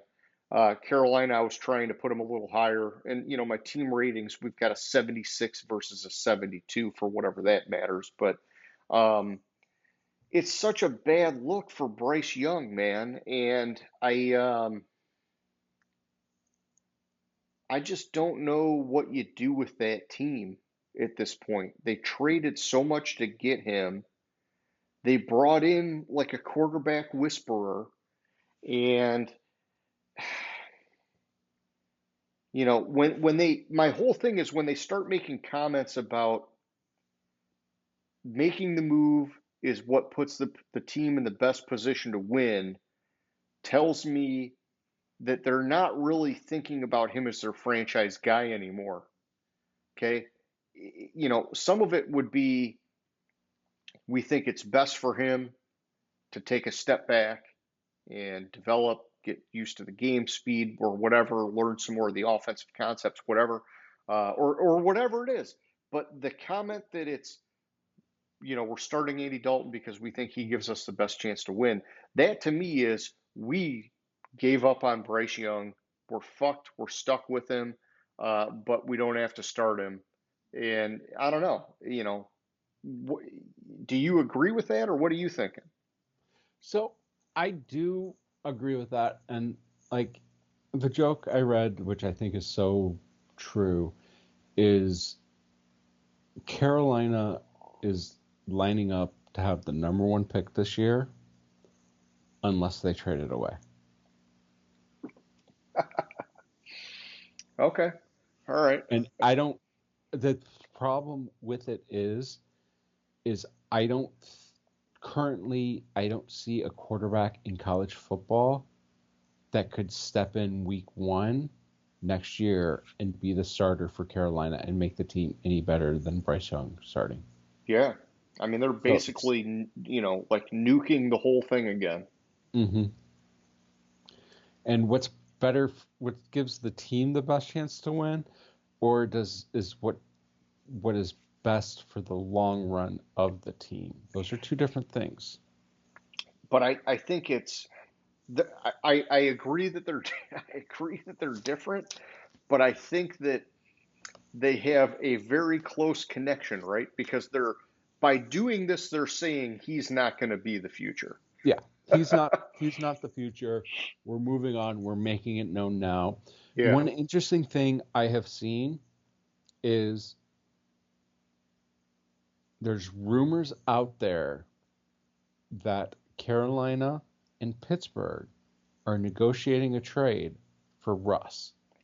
I could see it. Especially if Pittsburgh wins this weekend, I could Hmm. see them moving Russ. They'd be like, hey, Yeah. he's finally healthy, and we've decided we're sticking with Fields. He's 3-0. Another guy that, dude, I keep hearing the rumor mill on is Fucking Tannehill, dude. They're saying Tannehill is in great shape, waiting for somebody to call him. I know his exit from Tennessee. I see you shaking your head. It wasn't great by any means, but if I'm Carolina and I'm thinking, hey, I want to win some games and not be a total embarrassment, I would be at least thinking about kicking the tires on a guy like Tannehill. Of Well, course, you fuck, got Dalton, so I don't know. Dalton's fuck. probably just as good as Tannehill. So Why not just reach out to Brady? Tell him that he sucks as an announcer. Come back to playing. oh, well, I mean, hey, I want to live in reality too, right? Brady's not coming back for the Panthers, but Tannehill would. Tannehill would come back to play for for the fucking JV team at our old high school Yeah, but if could you gave him enough. Tannehill be a Flacco-esque guy, except on a non-playoff team? Because Carolina's definitely not, they don't have like the number one defense like Cleveland did. All I'm saying is Tannehill could come in and at least fucking not be a total embarrassment like Bryce Young has been. But I guess that's what they're expecting out of Andy Dalton. So you But probably shouldn't go here's after a my guy like question Tannehill. for you. Could Tannehill come in and do enough offensively to give the defense a chance and turn the team into a winning team, though? I don't think that they have a winning record with Tannehill. No, I didn't say winning record. I said winning team. I think they could win some games. I I mean, they think have wide receivers, dude. they have wide receivers. I think a good portion of the problem with the defense is that offense Is doesn't hanging them out to do dry. doesn't do jack shit. So the Yeah, defense is always on the field, and they don't have enough depth to rotate players. yeah, You get the offense out there for a little bit longer, get a little bit more rest on the defense. Maybe that defense plays better and keeps it close enough to where they can win games. I'm just yeah. thinking. No, I hear you. And if they're worried about winning games now, I think it was the right move to go to Dalton. I think, you could look at kicking the tires on a Tannehill, but I don't think they have really great options. And to me, it's just weird that they would be making comments like that because to me, it's you're in bed with Bryce Young whether you like it or not. Hmm. I would almost like to see them ride him out at least through like week 6, enough that like the wheels fall off all the way, and then be like, we're for sure going to have the number one pick. We're benching him, and we're like grabbing everybody's like young quarterbacks off their practice squads just to see if anybody can fucking like be like a Brock Purdy or like some miracle worker that nobody has seen yet. That's what I would be doing if I'm Carolina. Yeah, Eh, I don't know. you don't have to. We'll see. I'm so disappointed in how far off I was with them. It's all right, dude. I mean, I'm gonna bring it up just like I do the Clyde Edwards-Helaire thing, but it'll be haunting you for years here, James. No worries, no worries. But Injuries. I won't rip Isaiah you too hard. Pacheco's out for the fucking season. Oh, yeah. For the season? That's what I read. Oh man, I heard he was coming back like week 9 or 10 is what they were thinking. No, I heard out for the season.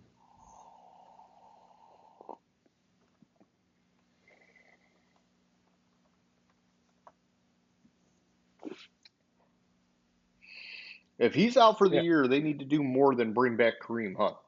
Andy Reid unsure whether Chiefs running back will return this season after fibula surgery. Shit, man.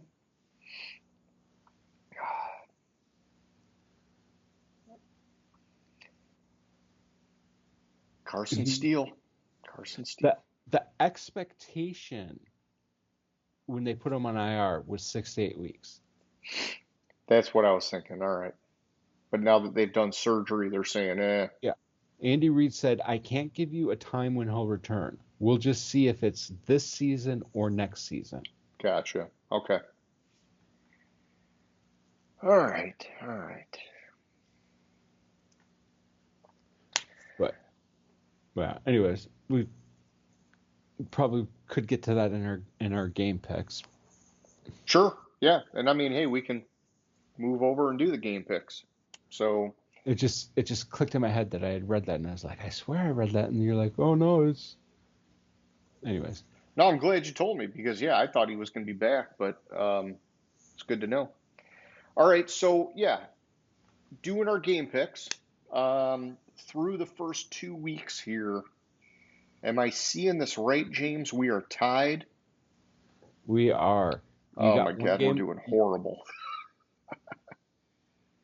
do you mean we're doing Oh horrible? no, no, we're not doing that bad. 21 out of 32 games. 32. Yeah, so I don't know why I had it's 36 in my head for some reason. I was like, wait a minute. it's rounded 66%. Oh yeah, no, we're off to a good start. Um, well, it's that we did horrible this past week is We did what it horrible is. this past week. Yeah, we started with a bang. Yeah, we started with a bang this past week, but then again, to be fair, there were a lot of fucking games that were like, are you serious? Upsets. Yeah. Who they won? Like Yeah, a for lot of instance, unexpected things. the Dallas game, the Baltimore game, um, the Minnesota game, 49ers. well, Minnesota game, Oh, well, yeah. the Rams, right there. Yeah. That's four games Four. that Yeah. Four that were like way unexpected. Yeah. Atlanta. There's five. Yep. So I mean, like this week. It was a wild card week. Well, I'll tell you a little bit. Going into well, I told you week one. Week one, I considered switching to the Jets when I found out about McCaffrey's injury, and I ended up staying with the 49ers. When I did the picks this past week, I looked at it and like I actually had to skip this game and come back to it Yeah. because It my made you think. everything was telling me to pick Minnesota, but I just couldn't bring myself to do it. Yeah. And I mean, in my opinion, McCaffrey or not, the 49ers are such a stacked roster. They Hmm. should have fucking won that game. No question. But, we're seeing some cracks in that team. Yeah, and I've made a change or two from the spreadsheet that I sent. I think it's just one Okay. change that I That's made. fine. Well, yeah, so we were both on the Jets last night. That's fine. Let's start off with the Giants at the Browns, man. Do we have to talk about this game? Like this is gonna be one of the worst You games of can the you can week. just make your pick and we can move on. Like I both teams fucking offensively are terrible. It's I'm on the Browns by default because I think Yeah. their defense is better than the Giants. Yeah, and I'm with you, man. And I'm going in a different kind of direction this year, so I'm referencing a lot on lineups and then even like some NFL.com matchup stuff. But the one thing I like about this game is the Browns, according to fucking lineups, have a 99 rated defense, dude. I mean, Jeez. that's fucking nuts. Um, and I don't think they've played that way this year, but maybe some of that's because their offenses suck dick. But, team rating wise, lineups has the Browns at an 87 and the Giants at a 72. It's in Cleveland. I would be fucking nuts to pick the Giants. So I'm going with the So Browns, my man. one thing one thing I did read, and I don't know his official injury designation, but Myles Garrett is dealing with some sort of injury with, I'm sorry, the same injury to both his feet, but he's going to play. But Okay. there's something going on with Garrett's feet. Yeah, that's Um, something to keep an eye on. And I know they got Zadarius Smith, who's been a very good complement to him. And I think part of the reason that defense has gotten to that 99 level. But, if Myles Garrett has any issues, that's something to watch. yeah. Next up, we have the Bears at the Colts. Thing with the Bears, and this is another quarterback that came back from a long-term injury with the Colts with Richardson, who had a ho-hum game in week 1, um, and then week 2 played a lot better. And like I see that trend with Richardson. He as he gets more playing time or gets back into the swing of things, I see him trending upwards. Plus, I can't trust Caleb Williams. I haven't seen jack shit out of him Yeah. this year. So you're going with the So Colts. so I'm going with the Colts. All right. My lineups plan, I think, just got fucking shattered. So I'm with you. I'm going with the Colts. I think Caleb Williams so far has been all talk, all hype. He hasn't backed it up at all. And he's going into, in my opinion, the best situation for a rookie quarterback all time. Hmm. And he's so fucking arrogant and he hasn't done shit.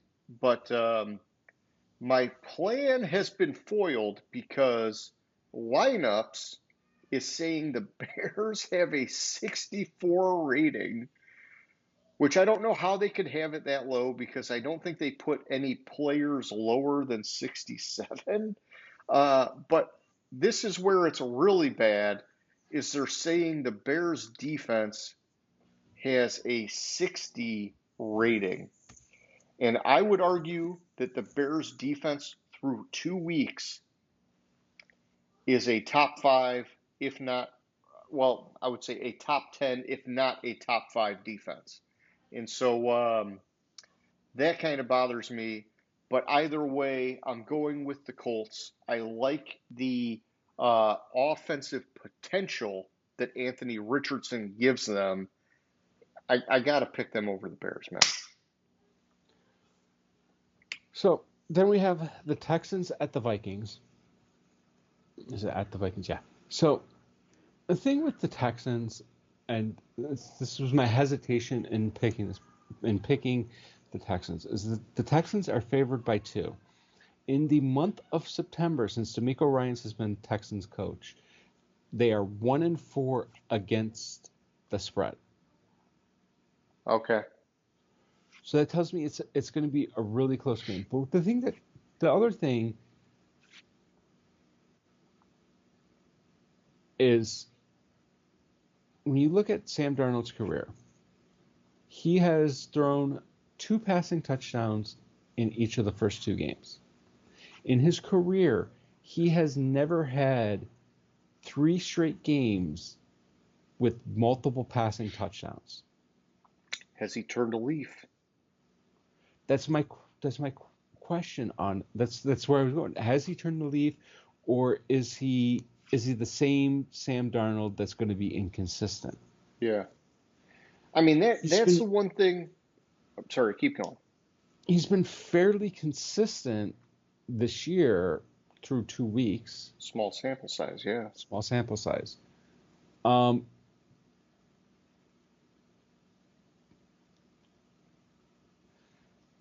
the ultimate thing that told me to go with the Texans here was how CJ Stroud plays has played against the blitz this season. Well, CJ Stroud hasn't thrown up the numbers that he threw up his Yet. rookie year, his first 2 games yet.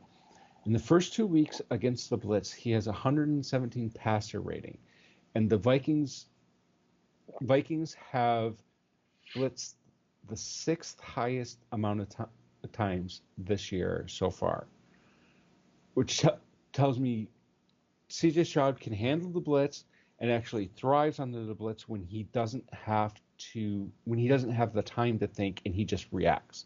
Yeah. And when you make him react, he can be successful.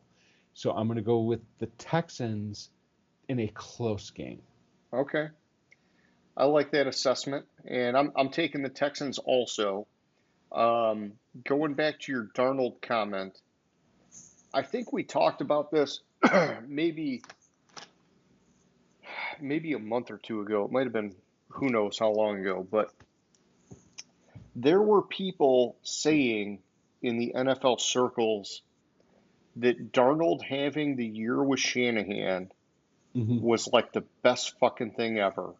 and that don't count him out as like a comeback kind of player. It was just one of those things. Well, they got McCarthy, and so how much can you really expect he's going to play, and blah blah blah blah blah. But there were a lot of people really hyping him up, like under the scene, under the radar, saying, "Hey, man, Shanahan worked wonders with this guy. You know, have a We little bit of talked faith." about it. We talked about it when McCarthy got hurt, because Okay, my first reaction to it was, well, there goes their season, and yeah, then like, well, not so fast. yeah, and I, you know, I've not been a believer in the Vikings, and here they are, fucking 2-0, and I'm looking at them and I'm saying, "God damn, Brian Flores, maybe the best acting defensive coordinator in the league."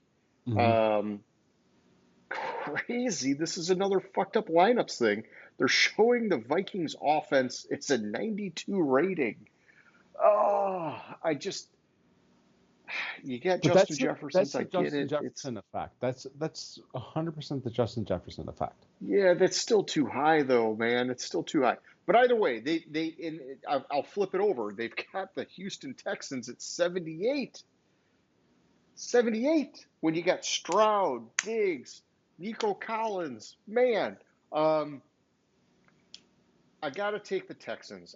I like the coach. I like everything that that team is doing.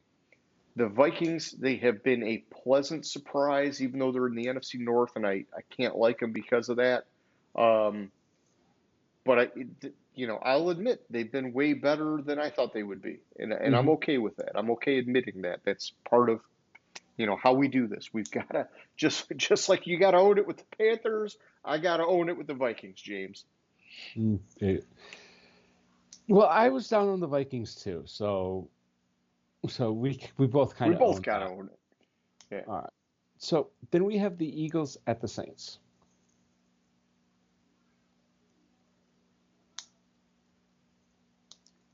I go back and forth on this game. I'm trying to figure out if the Saints, what we've seen out of the first 2 weeks, Yeah. and I've talked about it, is really the Saints, or if that's been they've gotten lucky. When you go back to Derek Derek Carr before his injury in Vegas, when he was injured, he was on track to win the MVP. He's been playing at that level again this year. Granted, the first week was against Carolina, who's a shitty team, but then he did it against Dallas. Yeah. And Dallas's defense is seems to be struggling this year. Even though they look great in week one, Exactly. they're fucking Jekyll and Hyde, dude. But that's my thing about it. They look great in week one. They looked Yeah, like against what, shit Cleveland? against Cleveland. Yeah. They looked like shit against the Saints. This is one of the ones I changed from the picks that I sent you. Okay. I'm on the Saints. I'm going to say the Saints keep it going and win two in a row against the NFC fucking East. Hey, that's fine, man. I think you're right to ride that fucking hype train, For me, I'm sticking with Philly, and it's I do look at the Atlanta game and I think, goddamn, if Saquon didn't drop that pass at the end of the game, they won that game, right? Mm-hmm. And I think it's tough because AJ Brown is going to be out again, and they're saying maybe for a few more weeks. I read AJ Brown may He be might available. play. Oh, dude, he was just on NFL Network and said he's going to be out 2 or 3 more weeks.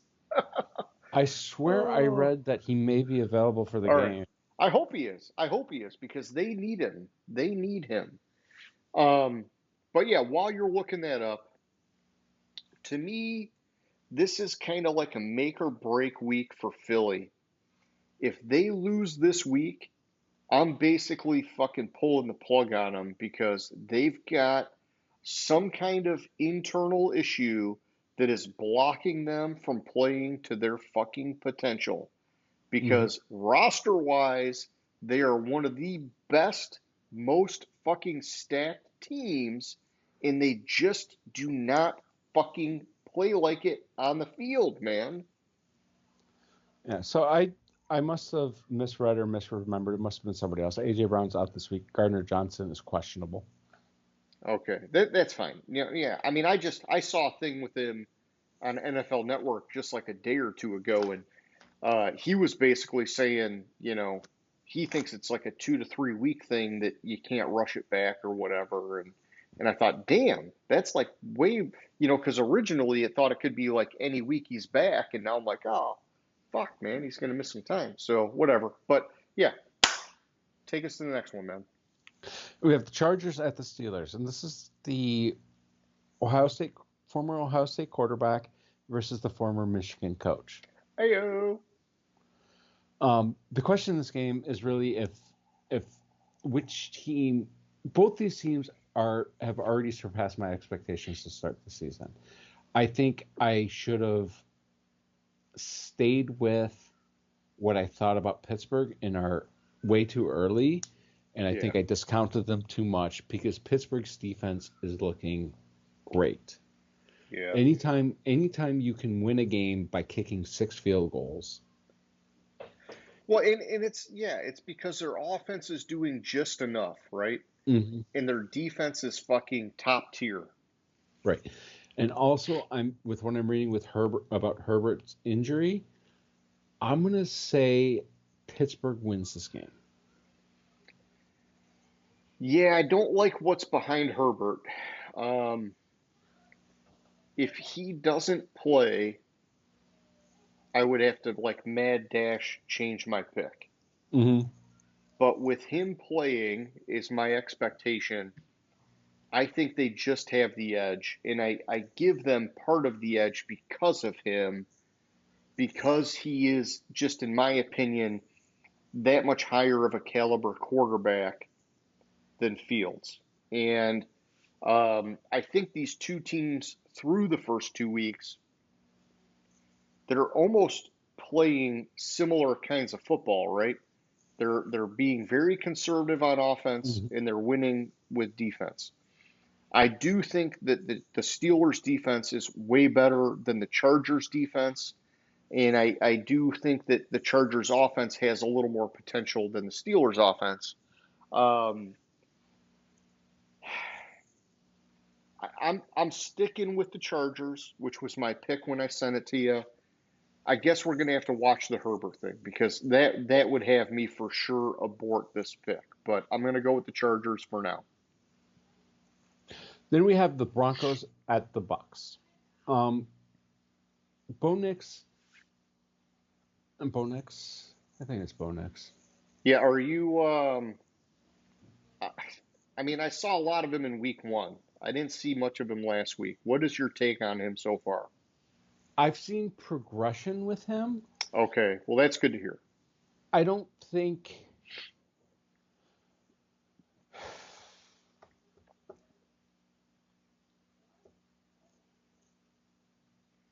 What do you think Sean McVay needs to do with him?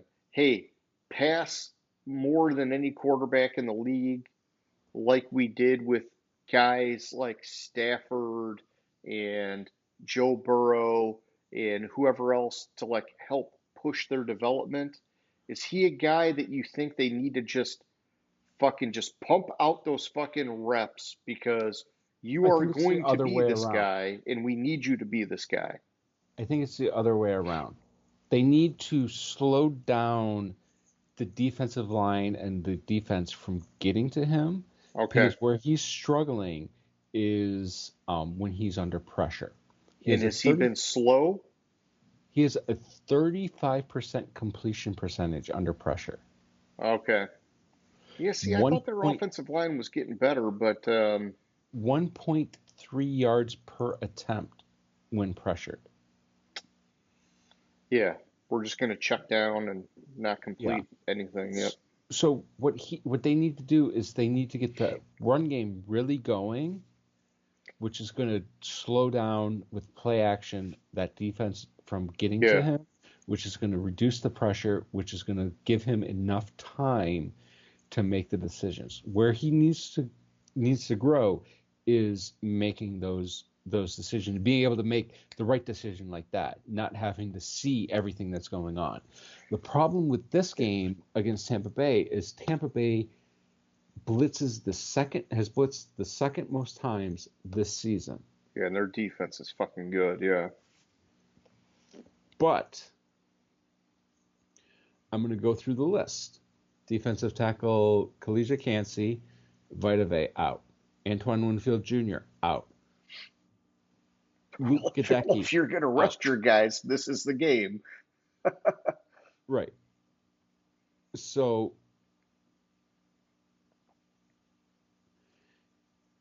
for Tampa, it's going to be a rough go, especially on the right side of the line with Luke Gadecki being out, because that's where Hutchinson got his sacks last week. And so I don't think they have the correct right tackle in there Sure. to protect Mayfield. I think it's going to be a close game. I think if Peyton looks at the stats and realizes you have to slow that defense down from getting to Bo Nix, Denver can win this game, but I can't pick them to win because I need to see them slowing the defense down first. Yeah. Yeah, I think it would have to be a sort of like a regression week for Baker Mayfield too, right? Because Denver's defense hasn't been lighting the world on fire either. And, you know, I mean, we know Baker. I mean, he does do that, right? But it's, man, I see a motivated version of him so far. And we saw it last year. And so it's, I think the talent for Tampa Bay just far exceeds that of Denver. It's in Tampa Bay. You got a better quarterback situation. Even with the injuries, man, I got to take the Buccaneers. But I do like what you're saying though with what you do with Bo Nix, because that's actually kind of like the bread and butter for Sean Payton, right? It's get a 2 running back system going, run successfully, and then get the play action going. And when the guy is ready, then you can let him air it out anytime you need to, but you still have the running game be a big part of it. And I don't think they're there yet with the running game. I think Javonte Williams, you know, he had some injuries earlier on and whatever else, but he has not reached the level that I think most people were expecting or hoping. And I think maybe some of that's not his fault, but, you know, for Denver, it's, you know, you got to do something about it either way. Yeah. Then we have the Packers at the Titans. The thing I'm going to say about the Titans is Malik Willis, Jordan Love, we're playing against the way the Titans are playing. Malik Willis, Jordan Love, hell, Will Levis could start at quarterback for both teams, and the Packers would still win this game. Yeah, double agent, yes. Yeah, I mean, the week 1 game fucking drove me nuts because Tennessee should have beat the Bears, and Levis single-handedly gave that game away. I have seen glimpses of their running game being legit with Pollard and that offensive line. But Levis, fuck, he is so bad so far. And I was really hoping he would progress. But I do like Green Bay's roster quite a bit, even though they got Willis at quarterback. And I think LaFleur is that good of a coach, man. And so I'm taking Green Bay. It just fucking Tennessee, dude. Fucking next game, I don't even want to bother talking about. Carolina Panthers at the Vegas Raiders. If I pick Carolina to win a game this season, just assume that it's a typo. Raiders. That's how hard you've aborted. I got you. Yeah, I mean, I will say this about the Raiders because I do want to just talk a little bit about them. Is that um, Brock Bowers, man, he looks like the real deal at tight end, and I mean, he's like the highest rated fucking tight end to come out of college. But the thing is, we've seen historically positions like quarterback, wide receiver, and tight end where, the evaluators have said, hey, you got to give these guys 2 to 3 years to hit their stride. We have now seen for years wide receivers come out like fucking Odell Beckham, Justin Jefferson, Jamar Chase, and hit in year one. We've now seen tight ends come out like Sam Laporta and now Brock Bowers come out and hit in year one. We've now seen quarterbacks like CJ Stroud come out and hit in year one. It's changing a lot as these guys go from college to pro. And I just like to see that the Raiders hit on Bowers. And I think that he's going to be a big piece of their offense for this year and beyond. So, Yeah. So interestingly, this game, if the Raiders still had Josh Jacobs and actually ran the ball, the Raiders would run away with this game. The Carolina has allowed almost 199, almost 200 yards, 199.5 yards rushing per game this season. oh, that's fucking horrible. Problem is, the Raiders only rush 49 yards per game this season. Yeah. Yeah, they messed that up, dude, didn't they? Yeah. But I like Josh Jacobs. I don't know why they got rid of him, man. They just didn't want to pay him or whatever, but nobody wants to pay running backs. yeah. And I mean their offensive line was kind of in flux too, so I get it, but whatever. Yeah. So we have the Dolphins at the Seahawks.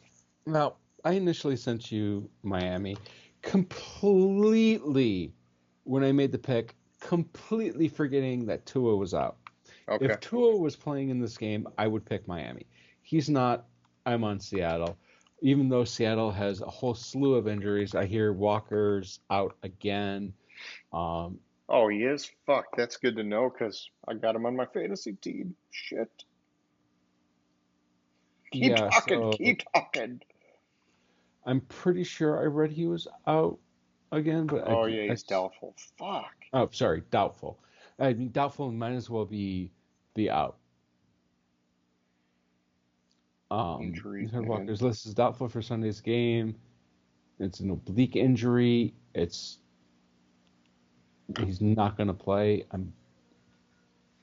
Yeah, and Mike, Charbonnet looked pretty good in his absence, so they're Mike, okay. And I mean, we you talked want to about hear the Charbonnet fucking a lot bullshit? last year, but Mike McDonald is very optimistic that Walker will return in Week 4 against the Lions. go figure. All right, so you're on the Seahawks.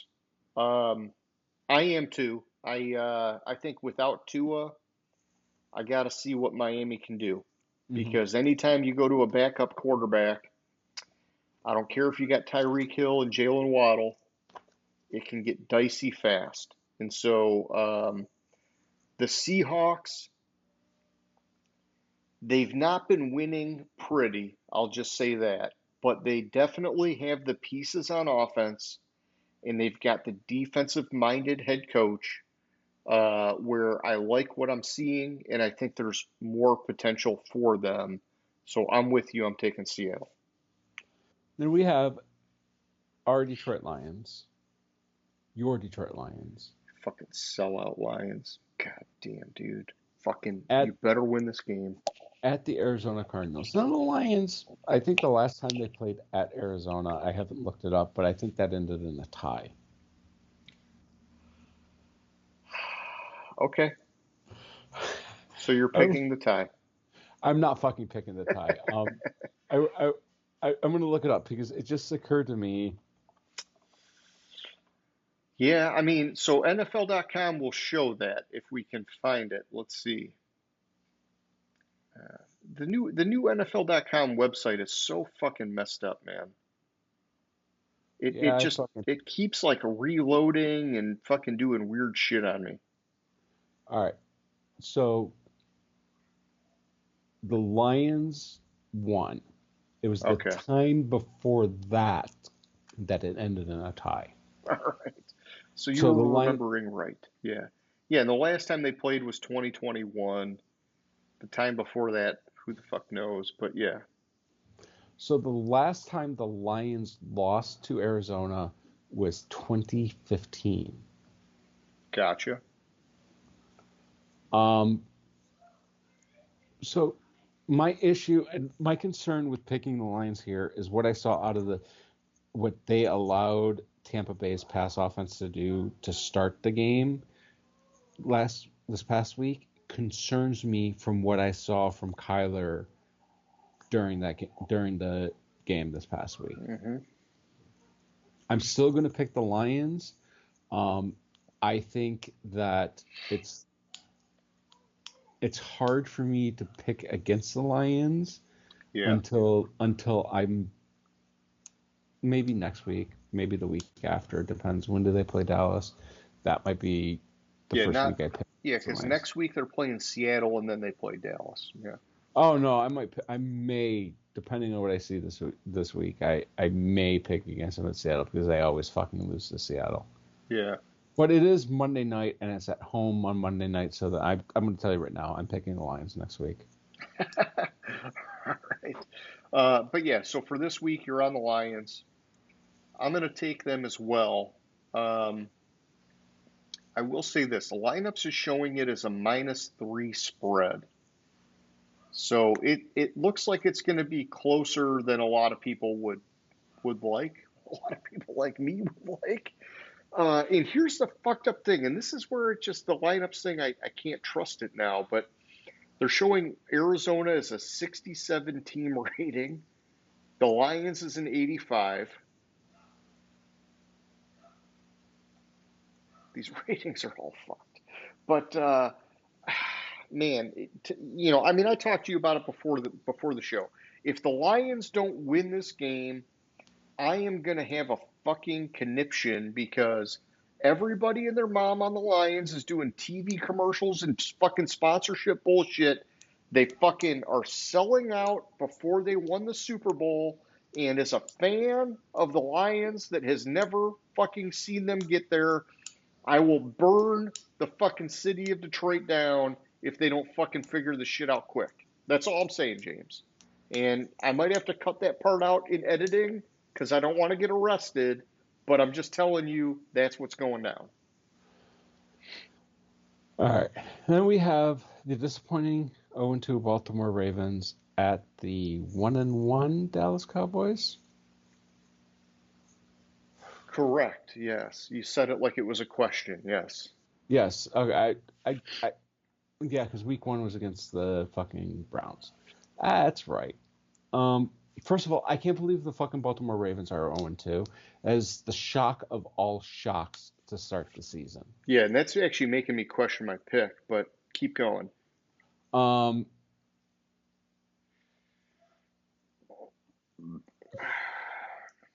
but the Cowboys, since 2021,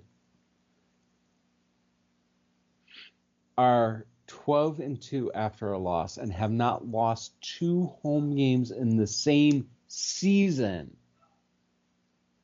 since 2020.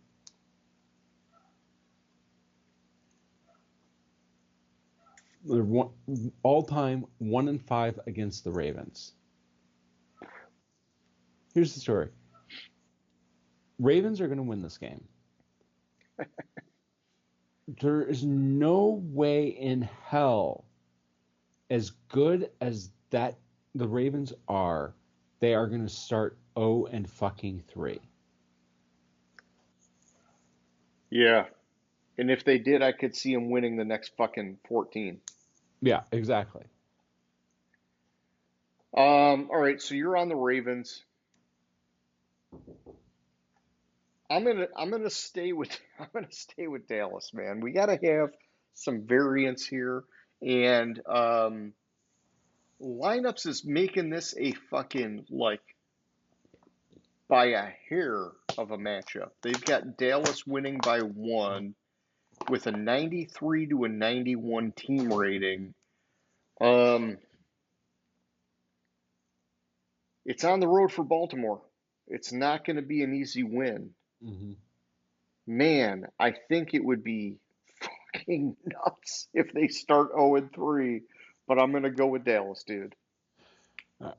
Next up, the hobbling 49ers at the hobbling Rams.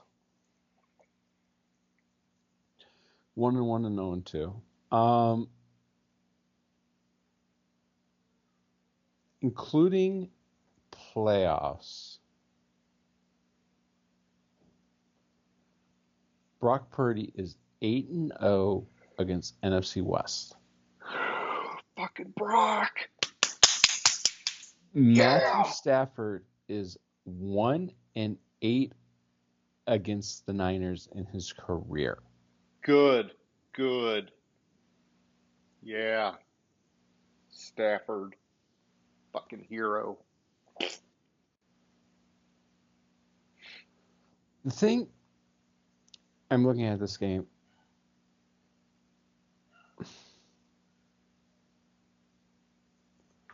like I really, really want to pick the Niners to lose again. I really do. Why? Why you hating, dude?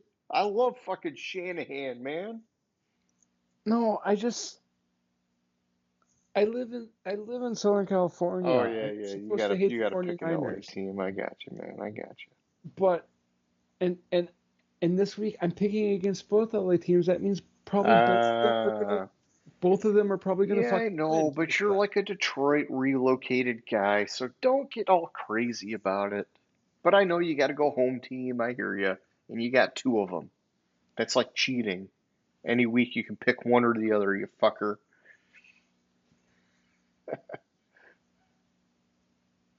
Yeah, so I'm on the 49ers. I don't feel good about picking against the Rams, but it's kind of hard to overcome 8-0 versus 1-8.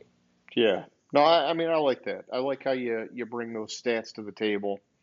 Lineups has San Fran at a 93 team rating. They've got the Rams at a 79, and I would argue that both of them should come down a little bit because of all the injuries that they have. But either way, the 49ers should be still a better team.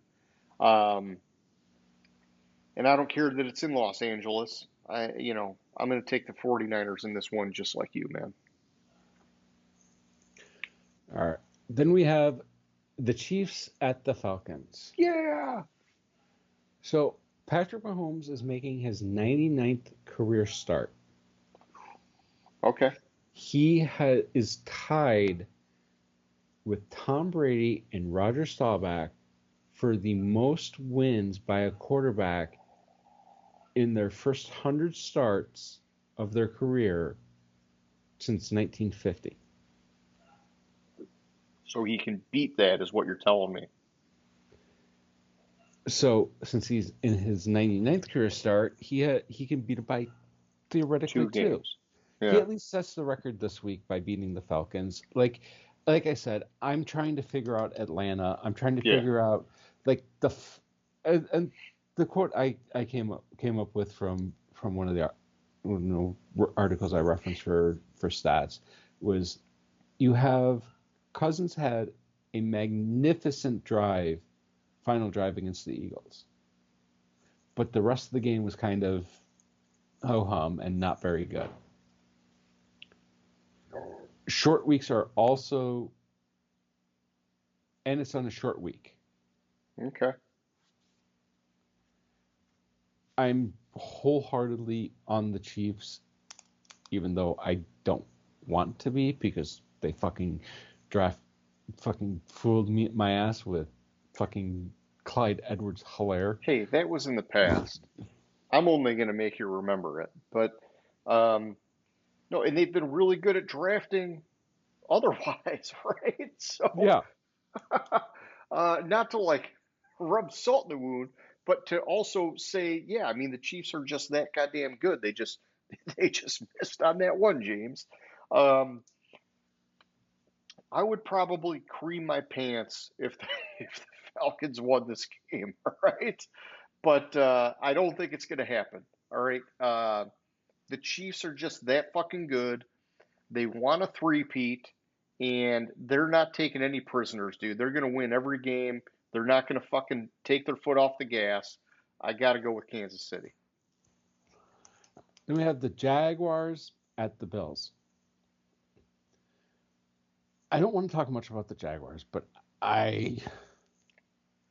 The Bills have impressed me, dude. the Bills are impressive. I don't want to talk about the Jaguars. I just don't want to talk about them. I don't know. I thought the Bills were up a creek without a paddle this year. And, dude, they are they're basically saying, fuck you, no, we're not. Yeah. I'm on the Bills. I think the Bills are looking better this year than I thought they would be, but I'm on the Bills. That's the thing I wanted to talk about with the Bills. So, you know how, when we even talk about it, like we as a fan base for the Lions, we hate the Packers or we hate the Bears. The thing I absolutely love about the Buffalo fans, within 12 hours of Tua's concussion and the game against the Bills, Oh, I saw this, yeah. thousands of donations were made to his charity or his foundation from the Buffalo area. And that's a consistent thing with Bills fans. They have a very legit fan base, dude. Yeah. And I give that, I wanted to give that a little bit of a shout out because you got to absolutely respect that there. They understand it's a game. They don't really hate anybody, you know, and they understand off the field is different than on the field. Yeah. I'm on the Bills though. I got you. Yeah, I'm taking the Bills too. And, you know, I'm impressed, man. I'm impressed, especially offensively, what they're doing, dude. They're just fucking, you know, I thought they were going to have a step back without Diggs and Gabe Davis. And, dude, they're just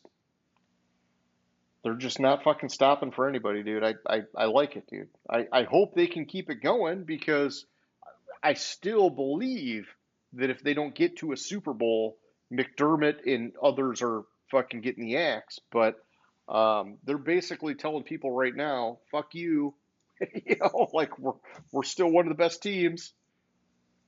Yeah. All right. Then the last game of this week, not our last pick, is the Washington Commanders at the Bengals. Yes. I honestly have to believe that the Bengals are righting the ship. Yeah. You got one bad game, one good game. But if you waited on the good game because it was the most recent game, you say, it's coming around. So here's an interesting fact about this game. This is the third time on Monday Night Football that it comes up. It's a matchup of two Heisman winning quarterbacks. It's the first time that two Heisman winning quarterbacks from the same college have played each other. Oh, a couple of LSUers. Okay.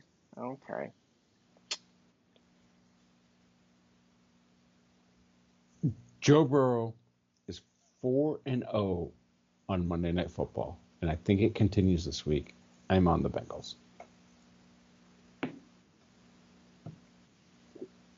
I'm with you. I just lost one of my AirPods. I don't know which one, but I'm not sure what to think yet about the Commanders with Dan Quinn as their head coach. Mm-hmm. I am not seeing the defensive identity that I was hoping to see. And we know they have weapons on offense, but they've got that rookie growing pain kind of thing going on. The Bengals are an established team, and they've had some injuries at wide receiver and whatever else, but I just think it'd be foolish to not pick Cincinnati here, especially with the game being in Cincinnati. So I'm with you on the Bengals, man. All right. And then we have next Thursday, Dallas at the Giants. I mean, Dallas won't lose 3 in a row. I'm on Dallas. I'll lose 3 in a row. All right. Yeah, you're being very presumptuous, and I just don't know how anybody loses to the Giants. I get it's a divisional game. Maybe Daniel Jones gets his head out of his ass at some point here, and the defense does something. But I'm taking the Cowboys on that game as well, and obviously we've got a week to look at what happens this weekend and figure it out. So, but that's my pick, my man. Sounds good. All right, my turn. Game of the week, question of the week. Question of the week. Okay, so I hinted earlier it was going to be about Jacksonville. You are the Jacksonville Jaguars GM, and okay, why are you doing this to me now, Chrome? You son of a bitch.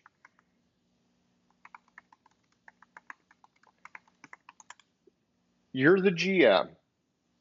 You guys are sucking dick out of the gate, 0-2, doing it to yourselves. You're going into Buffalo. Let's just say you go 0-3. Next week, you have Houston. Hypothetically, James, these guys are coming out of the gate 0-4. Do you fire Doug Peterson? Or what do you do? And while you're thinking about it, I'm going to tell you, as much as I love Doug Peterson, if that shit happens, you got to do something. And I think these are mental mistakes that they're making. You fire him, you blow it up, you put everybody on notice that we're not going to fucking do with this shit another year. You lock it down and finish the year strong, or anybody's on the fucking chopping block. I just I know it's only 2 games, but it's the fashion that they're losing in that makes me think they need to be ready to do something drastic. If they lose to Buffalo and then again to Houston because of mental mistakes, yes. And the reason why it's not do something drastic, this and that. He is not mentally preparing the team properly for those games. So you think if they put up a good fight and they just lose, you would maybe look at it differently? Yes. Even though they'd be 0-4 in that situation, hypothetically. Now, if 0-4, if they put up a good fight and it's not a mental mistake that is the reason they lost, I wouldn't blow it up at 0-4. But if they then go into the Indianapolis game and lose a home game, yep. A home game. Because these 2 games are on the road. Yeah, they're 2 on the road, which makes it tough, right? But if they lose a home game, if they lose to the Colts and they start 0-5, it doesn't matter why they lost. It doesn't matter if it's a mental mistake. At that point, you do this something. Is a team that should be in the playoffs. Yes. And you're almost mathematically eliminated because you basically got a win out. Basically. So you're saying you wait till week 5. And they could shock the world and beat Buffalo or Houston. Nobody knows. If they continue to make mental mistakes, against Buffalo and then against Houston, then at 0-4, I would.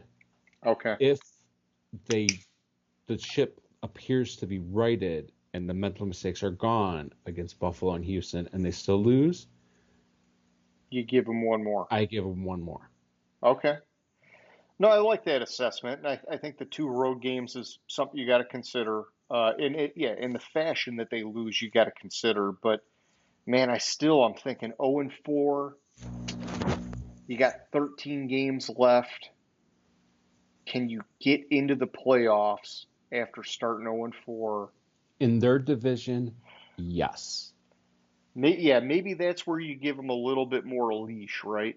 But man, I'd be ready to fucking chop some heads, man, because this is a team that was a disappointment not making the playoffs last year. It's like, how much leash are you going to give them?